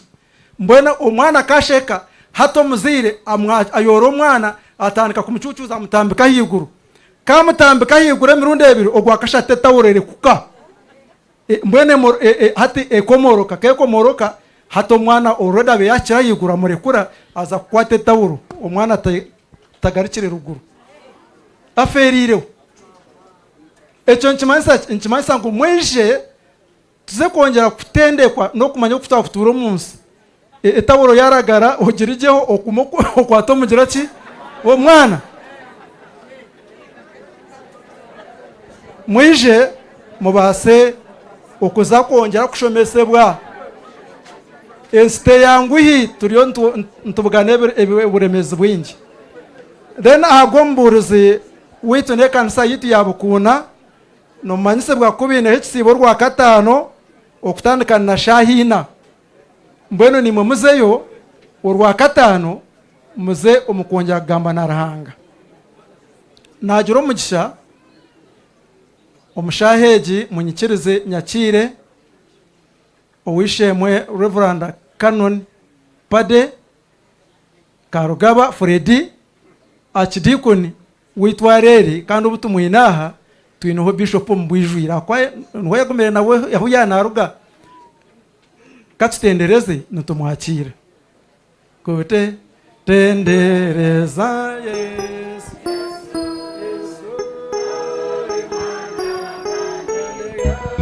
Yesu umpubile ko guna ziza kwebaza Yesu hariho abashaho binjaha baramu Dr. Grace Mugume n'abandi na Dr. Mushabe namurebaha mwene mwemerere twashitamo bwire buringwa abakwaya mbene mutiyuni ngekesho ngore kigana 29 bicweka biko banza bibiri byonka rero yananureho nyabaro utafa no sharra niwe no genda mbweni yemereraho onanuro hamaguru rero abakwaya cyaburashi igana 29 abarukwera bumwe ari kwera bo monse onabeshongore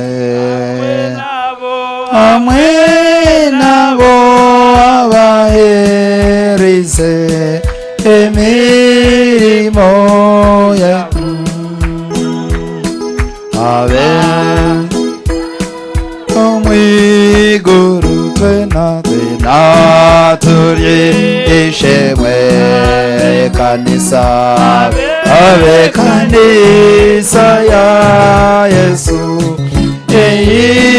yachungwire abari kwerabo omunsi twena yongore amwe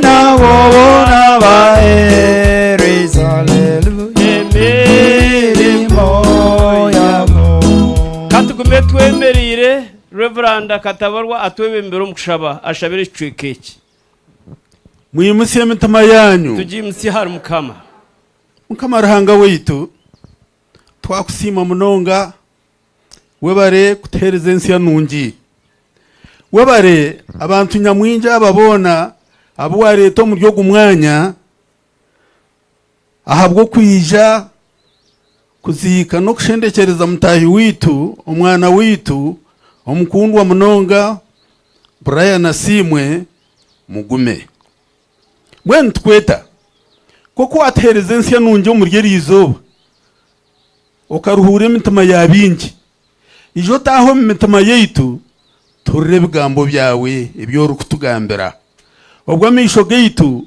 garukurebe icyo kiryo mu misho geitu bwe nijo garukane nitwe otereze mitima misya y'obwenge iyo kumanya ijo igure omuhereza wawe owahindura umufurege ashoze bigambo byawe ebitushemerere ikirize mbabazi zawe zirise bona kandi zitwiguse ahabwo burungi bwa Yesu Kristo mukama weitu. Amen. Mushitame. If you have where to sit, resume your seat. Mbweni hindukira mugenzi wo kuri yarabaju otiye bare kwija kugumya Mugume kano Mugume. Ya habo kuba nosa kushanga hu washitama ogumiro mwenu wayihindura wa mani mwenu washoti utor fort bakugamba no kuri yarabaju to kwenda kumanya ngwaro mwenu welcoming each other, it is very essential. Amina. Izina Karugaba Freddy Paddy kana tinguzagamba ndi reverend ico tukukireba mwera cyoza kusya ninja kwetondora ndi reverend tu wawe takirebere ejo mu rujungo twashoma kwani bagita repetition kano Dr. Grace Mugume and the entire family nke kanisa ntushashane iwe kandi tushashane imwe abo kuferwa umwana wanyu Brian kano Dr. Grace Bishop yawe ryo kwije waranije aho shikiririza konka twatwino mukoro muhango mushayi kaceka ruhanga katugirire mbabazi nke kanisa ya Uganda uburebereze bwankore tuwagera radio eyitkuburura ho ngiri mwene rizo watwantujuke myaka mukaga haza twatucyete kirigito mbwe twaturiyo mu kirigito nambwe nakisigayo kandi cya kabiri twakira TV ruhanga tugirire mbabazi nko burebereze bwankore nabwe twatandika Revival TV yo murembe with modern equipment mbwe nayo twantujakire rizoba akuba tumanyira abantu mukwenda kuzamukanisa tumwine bwire mwe konka ko kuba novuga motoka no horra Revival radio hona ko kutahomuka by accident you can tune in Revival TV at least you are likely to get a message mbwe tuzira mutujaka batangire ruguru nife mpaka muhire ngiri tuteko barundana umushaka hayi nabana be babarongo abarongo anumba manyara bazarwizo barumwe mbwe kiyabatiro mu ishomero umwe yabo kubanza ondijo yija muheru ngwenu ishambuza onashika muzarwa hamwe ogukayabo kubanza yiwabwa cyuje muhera tutata ati tok cyomajya kakoriya karma ati oriya kabatandikira kuriya nanye mbatandikira abana tuza kubafuza tubatarwagati. He had a reason and he had an answer, and I think it may not have been appropriate, but he tried to convince the father.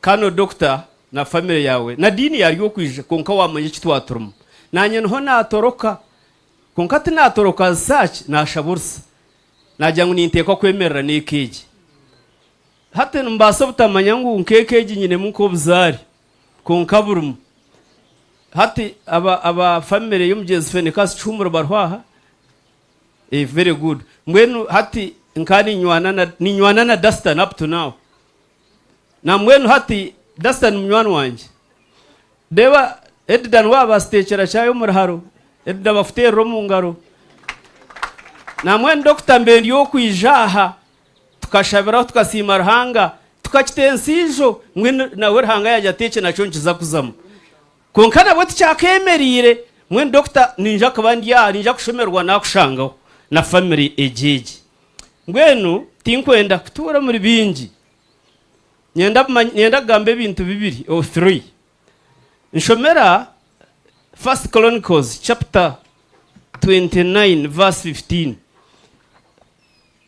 ekitabo cyo byobusinge bw'abagabe cyo kubanza ishura ya 29 orinyere rw'ikumenitano bandi wanshomera abantu tukwenda ozo kubatuza iroko ampapura 520 mu rwenda gano eyira ahabwo kuba omisho gawe tarahabagenye n'abashuhuki itware mpora ahabwo kuba omisho gawe tuyabagenye n'abashuhuki nkabatate nkuri twebona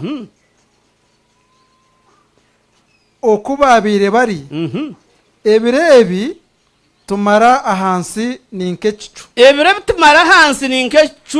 tariho masiko go kumerera icyo cyo nabanyenda number 1 tariho masiko go kugira ki go kumerera obora muringwa obora mugufu oboyine hakasente oba utine oboshomere obotashomere there is no hope tariho masiko go kugira ki rukugira ati niza kumera imse mukono tukusimira ruhanga oba wasya nshanju oba wasya kinana oba yinatana mwenda nke yanje oba yine gumwe oba nke ya Brian ashatu na mshanju tariho masiko go kugira ki go kumerera our days on earth are like a shadow and a shadow without hope tariho masiko go kugira ki go kumerera those who think they will live no and live here forever never forget tariho masiko go kugira ki go kumerera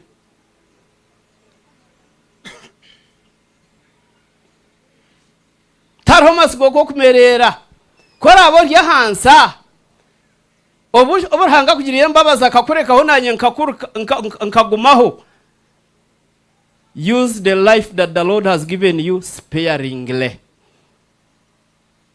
mwene gambira mugenzi wo life is short mwene life obweroho obwoki no mugishogo ogikorese nko kwegize leta nko kweri okoziriki abantu bagamba huki what have you achieved kuwa kubutariho hata abantu bakagamba huki what testimony are you leaving behind what legacy are you leaving behind tariho masiko go kugira ki go kumerera life is short echo ni chumwe number 2 your life and my life are determined by God. Your life and my life on earth is determined by God. Orarebera omuntu ari ngumotoka yatomera hargamo omwe rahangana abachikwinire plan indisho ngumanya ngwanju yasi yakonka hargamo omwe rahangana abanachikwenda mbweni mwe bine bgambo kahendeke kachunuke katerwa nkuba ogahwe ojirota your life on earth is determined by iyo bigambo byawe they are useless amagaraga okuba hansa rahangari wakumanya cyo kugira ni wakumanya ubwo ari akwihemu rahangari wakumanya ubwo ari akwihemu ngani mwe ni mucwe bigambo takurenzi ogaho takurenzi yoriyo my life your life is determined on this earth is determined by God. Brian rahanga ubwire bubushikire wahoro harwarira imyaka 19 baragura abanda bakansane kwata hati nchakari negereta ni kutwara Brian amazira imyaka 19 tera rahanga ngaro mpango nurimba bazarhanga nwara kumanya ubwo ragende he has given him a chance to live ngweni wohumura gambira mjunzu oti rahangani wakumanya ubunda atahe rahangani wakumanya ubunda atahe hate bindi biryo zakora rahanga ubochi no bwire koroha yabare Dr. Yakunanga unga mwene mugambere naye bari kunda rahanga igiye kane kunda rahanga icyo ninkimanye ishobaka kora umuntu mu muhango umburebiriza bwa nkore ikintu nkore yona mwene binahi bakomoka babana bargambisho mwene je neka yarahangeje mugumize muri mukora rahanga without getting tired echamuheru nshomera bagaratiya mukaga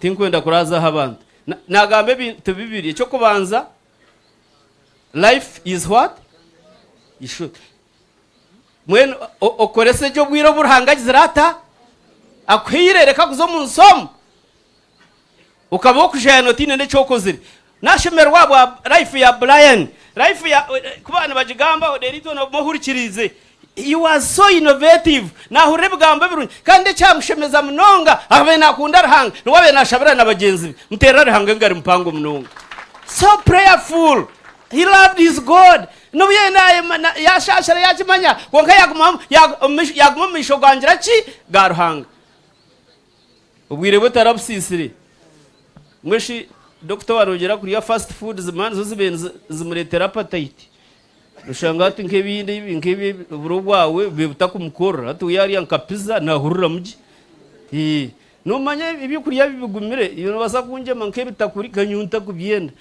kandi hati nari ya mukaka chicken na chips na nimpurura muje bas bagaratiya mukaga nico cyakshata mpendere orinyererwe ikumi ampapara bebera shatu na rumwe omurajwendaga no ensya nahabwecho bantumwe obutikino mwanya ngwene ubwo utakafire ubwo cyuruho nkanye gamira mugenzi wo tinchuruho nchiruho ngwene obutikino mwanya we have not obutichuruhito simarahanga nyoni obutugizire sta obutikino mwanya since we have this time and this opportunity iroko tukoreje abantu bona ngwene reka tukoreje abagira ki itwara mpora hatecho cyabagumira manya icyo nusho cyabagumira mwena obutikino mwanya obochiroho nanyo bunchiroho tukoreje abagira ki abantu bona gezaho kore bintu birungi where people can appreciate and say wow this he has lived a very good life obutikino mwanya katukoreje abagira ki abantu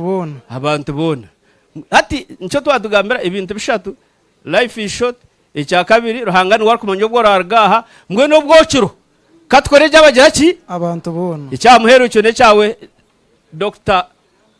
Grace hamwe na family yawe nico nakubashomere cyamuheru iroko ishomera yubu kumeniyena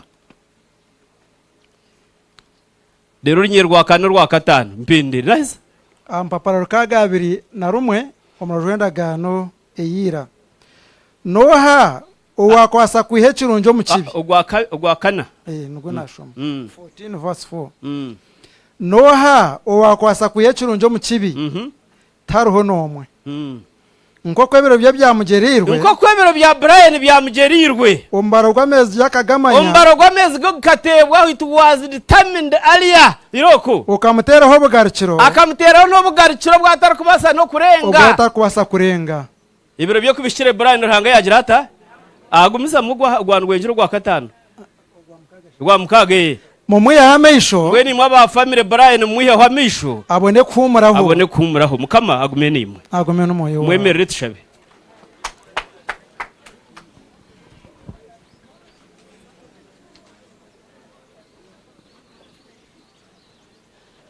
katushabe rahanga twakwebaza watwensi yanungi tera rahange ngaro mpango kuba yatwensi yanungi yebaro butasiteza njura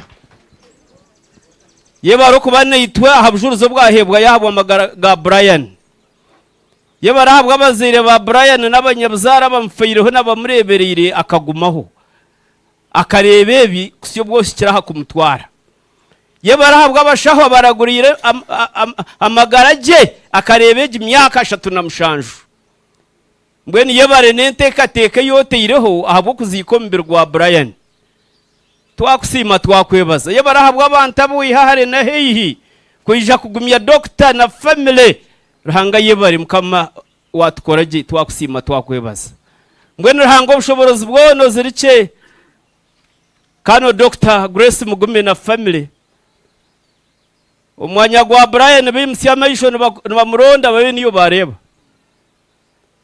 ubagumye beinenye na ruhanga obushobozi bwone bagumye konke kikuru bagumene bakumanya nka ruhanga bamanye ngo niwe utaho niwe kandi niwe yihaho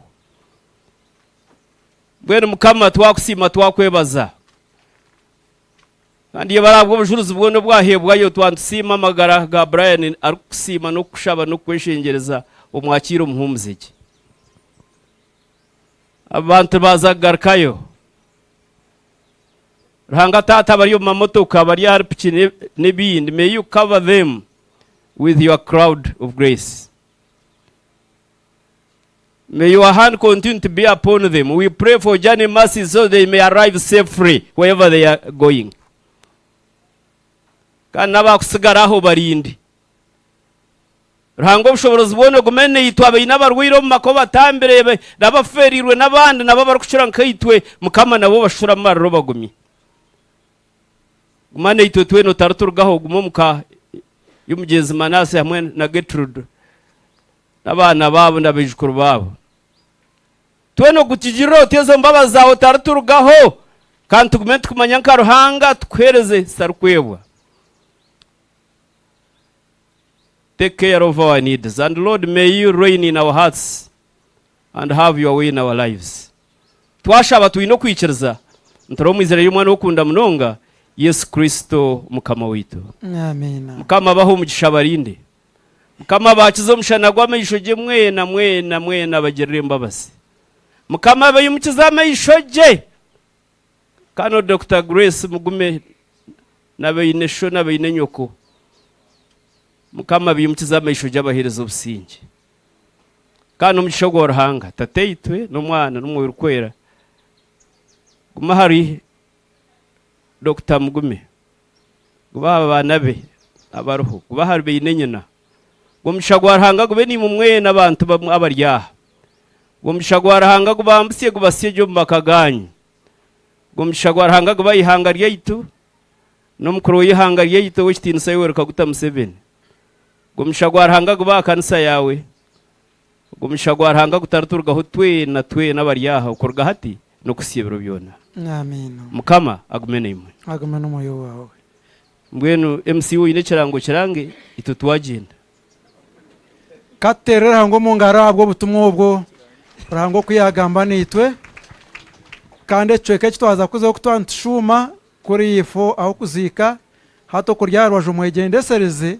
ataka kugwisiza kagwe nobu yakubara inyoko haruho mukikurahirize kwibese muyo muhara ko bagitera bashanganwa jine ati nanta kumanya ngo umwana wanje ne yawe Patrick iroko tugende. It is factual abashima kwa kweza kurura makuru nkaga bakiteka plani bija baturani itwaha so ejo tikerere namazuma. One, the Honorable Bright Rwamirama is one of the godparents. Is on his way coming. We shall be very glad as family kumwakira hakanda hari zire abareba kiriya mutwakirire mushemererwe. Dr. Nenda kusima these colleagues who were classmates at medical school 1975 Makerere University. Dr. Owaru, where are he? Oh yes, he's there. Dr. Morozi Orinkari, oh na wariyaho, and Dr. Mutakoha yanjira ngumba manyise mumwamongera amashemererwa mwebare kuguma nawe ntuza kutoraha enda kushaba family members and then JCRC you could carry some of the wreath so that we get there and amicably. May the good Lord bless you. Twaza tuti choir, you will lead us, followed by the clergy and the royal leaders, and finally the casket will follow, and family members will also follow, and the rest will follow like that.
Chanana nina omuntu ozarwa omukazi amarebero ky'omunsi kandi aturayivire naku amera kandi atema nk'ekirabyo awoke ekiicuucu kandi taguma mu mwanya gumwe kuba tuba tukiri omu magara aga tuba turi omu kufa mbwenu tufungira haryoha kureka hari iwe mukama haza ogwerwe kwe ebyaitu noosinga konka aye mukama arangwa orukwera munonga aye mukama obushobozi bwona aye mukama waitu orukwera w'embabazi nyingi ngutatwaye omu kufa okurimu obuhuruzi okw'ebiro n'ebiro mukama waitu nomanya embonano y'emitima yitu tiita amatu gaaga embabazi okanga kuhurra okushaba kwaitu kureka otusaasire mukama orukwera munonga ranga obushobozi bwona omuju n'orukwera munonga kandi ow'embabazi omuju w'emanju ekire kandi otaho otatwikiza kurugaho muna kubw'okufa ahabwa obuhuruzi bwa rufu Kyeshongoro igana abiri na mushanju abatumire gwa Brian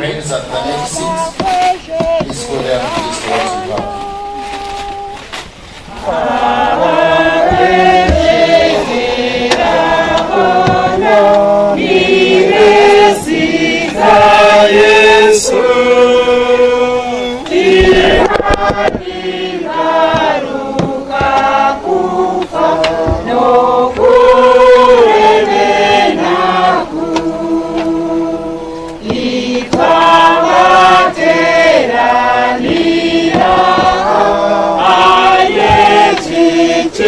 to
Katushabe haza ubwo mugenzo gutwaza ko nk'aba family memkino uburabyo bwanyu mwene muturekito tubanze tuheze then tujagogambira umuratahira Katushabe uko kurahanga ubushobozi bwona asimira habwe mbabazi nyingi ukutwara gwo moyo gwa mwine witogo Brian uwa murukundo watusigaho nce tufitira umutungo gwo muitaka itaka umuyitaka iju umuyiju umucucu twina masiko gahamere star kubangana sangu Brian no Ariazokera omumagara gatahaho aba Yesu Kristo mukama witu orihindure mbiri yitemeremwa kuba nkomirwa gwo kitinza saramani agambaso kwego morabyo twena hamwe nkahoro ngahorera kero kurwo andika kumuyata bintu ego kumo yarakira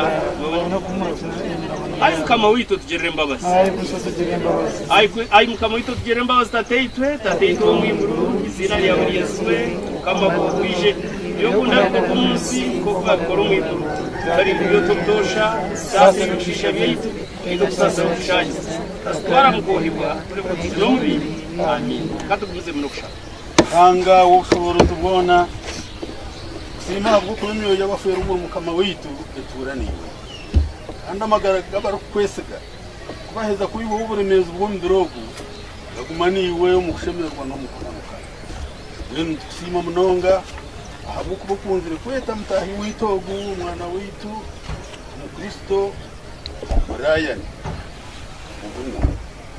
ukuntu umuntu akudense yigiye kandi kweshengereza abo burungi bwabone imbabazi zawe ikirize kushikiriza zubumba rugo batorimwe bawe no kurafyo bukama bwawe ngwitu hamwe n'abafire bona barukwicereza kimwizina ryawe rukwera turi ko mu kitinsa cyawe kitarukwaho tunzo kushemerwa kushikire kimwe kunduru no kumoyo ahabwa Yesu Kristo mukama witu amen ayi ruhango w'imbabazi shwa mukama witu Yesu Kristo bo kuzoka n'amagara sima bo kuba umwana w'itogu umwa bwo kuba umuntu weno kwikiriza no buyakufa aryabo burire muri kandi weno rwoburire kandi urukwikiriza ari febere byone kandi Yesu Kristo ubwo akatwegesa narabo umuntu mwaye Paulo kwera tutashemere kurondeza abazitwegweshejeje muri we nkabatine masiko wenda itati tweshengereza n'uturezi batuzore turije mu kufa kw'ikibi taho mu kumagara go kukira turi batwara jure mu magaraga kumurire muri we nko kukwina masiko ahari Brian witogu nuko yaba panda akuzuka kwabantu bona akiro cyamperu cyangwa turi abakwikirizwa umesho gawe hego mugisha ubwo mwana wawe uwo kunda munonga arika abarukunda kandi abarukutina nagira ati mwije mwabutaka yahira umugisha muhunguru bukama ubwabatekatekirwa kwihamu akangwa kwensi aita tito w'imbabazi yitweshengereza atebyo abwa Yesu Kristo mucyarano weyitu kandi mutunzi weyitu twena hamwe imbabazi zamukama Yesu Kristo mukunda kwa bahanga no kwagarza ko mu kwera ni twena nabishimwe bone Dr. Zika umwana wawe and the entire members of the family zicho mwana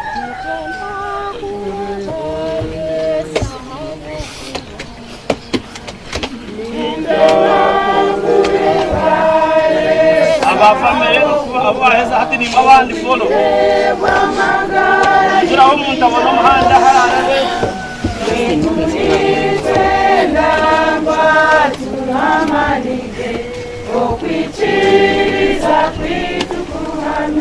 abafamili tubashaka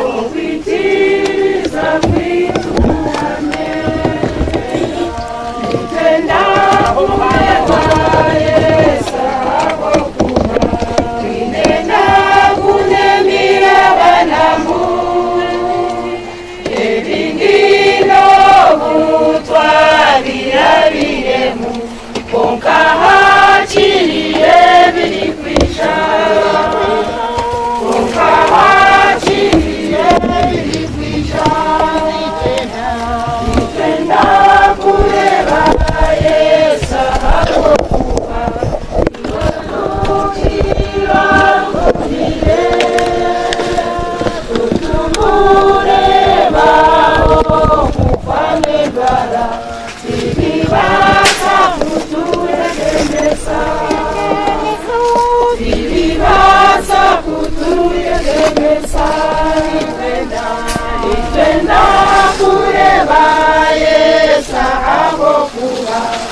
tena niliwao ukahawa nyoti tulikutosha hakuba Yesu wetawao hakuba Yesu wetawao nitenda kureba Yesu hakuba nobututeza balezi bitu omugusa siwita tumuza nitutonde tutire masiko nitutonde tutire masiko nitwenda kureba Yesu tutoweka ni watu wanyone nitetenga kandi kuturirugo muyegisi aryatuyiso mukamawe aryatuyiso mukamawe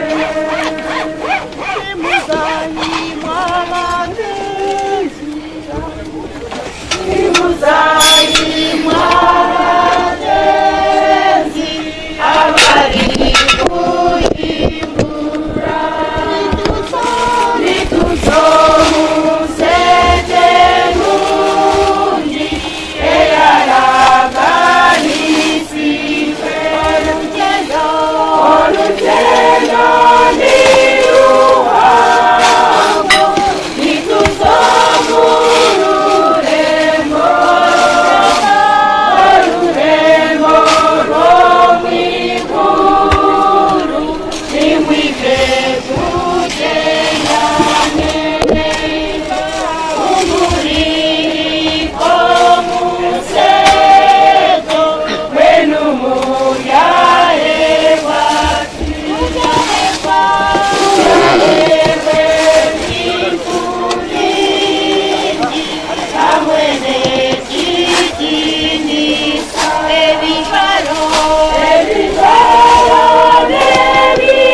nebirunga kamisiga magara azature omushunyi alitukunde nawe wenu nikwe kutwa kwisha mukatutegereza eko nicho tuikwenda nimwije tugendane nimwije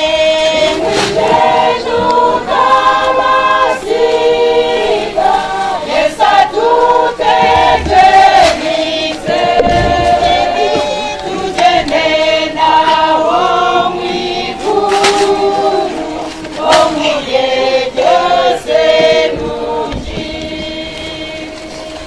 Bwana hawaye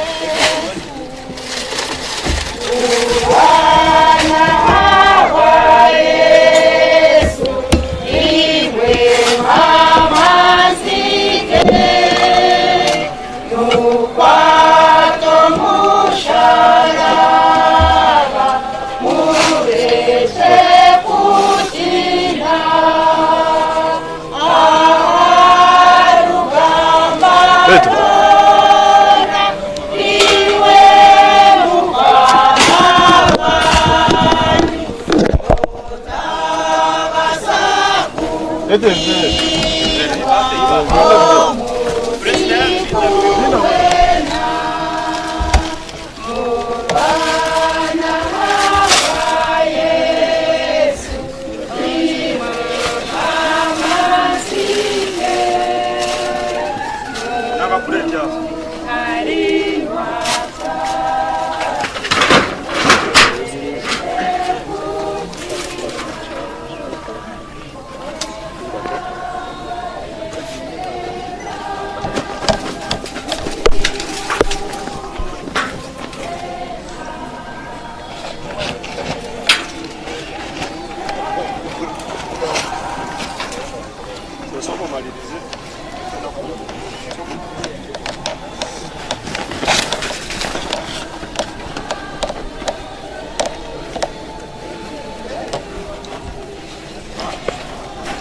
Lord, help me today. Show me the way, one day at a time. Lord, help me today. Show me the way, one day at a time.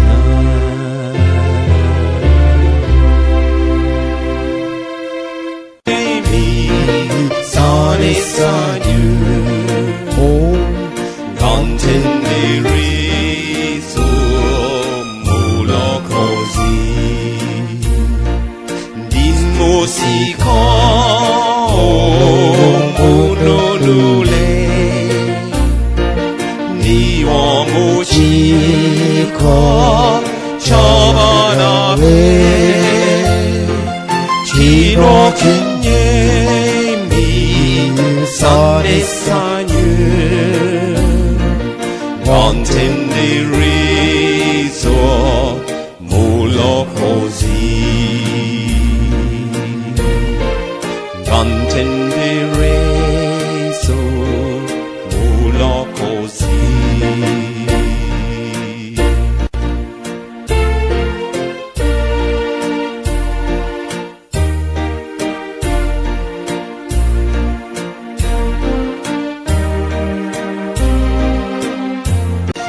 Musico mononule di uomo cico.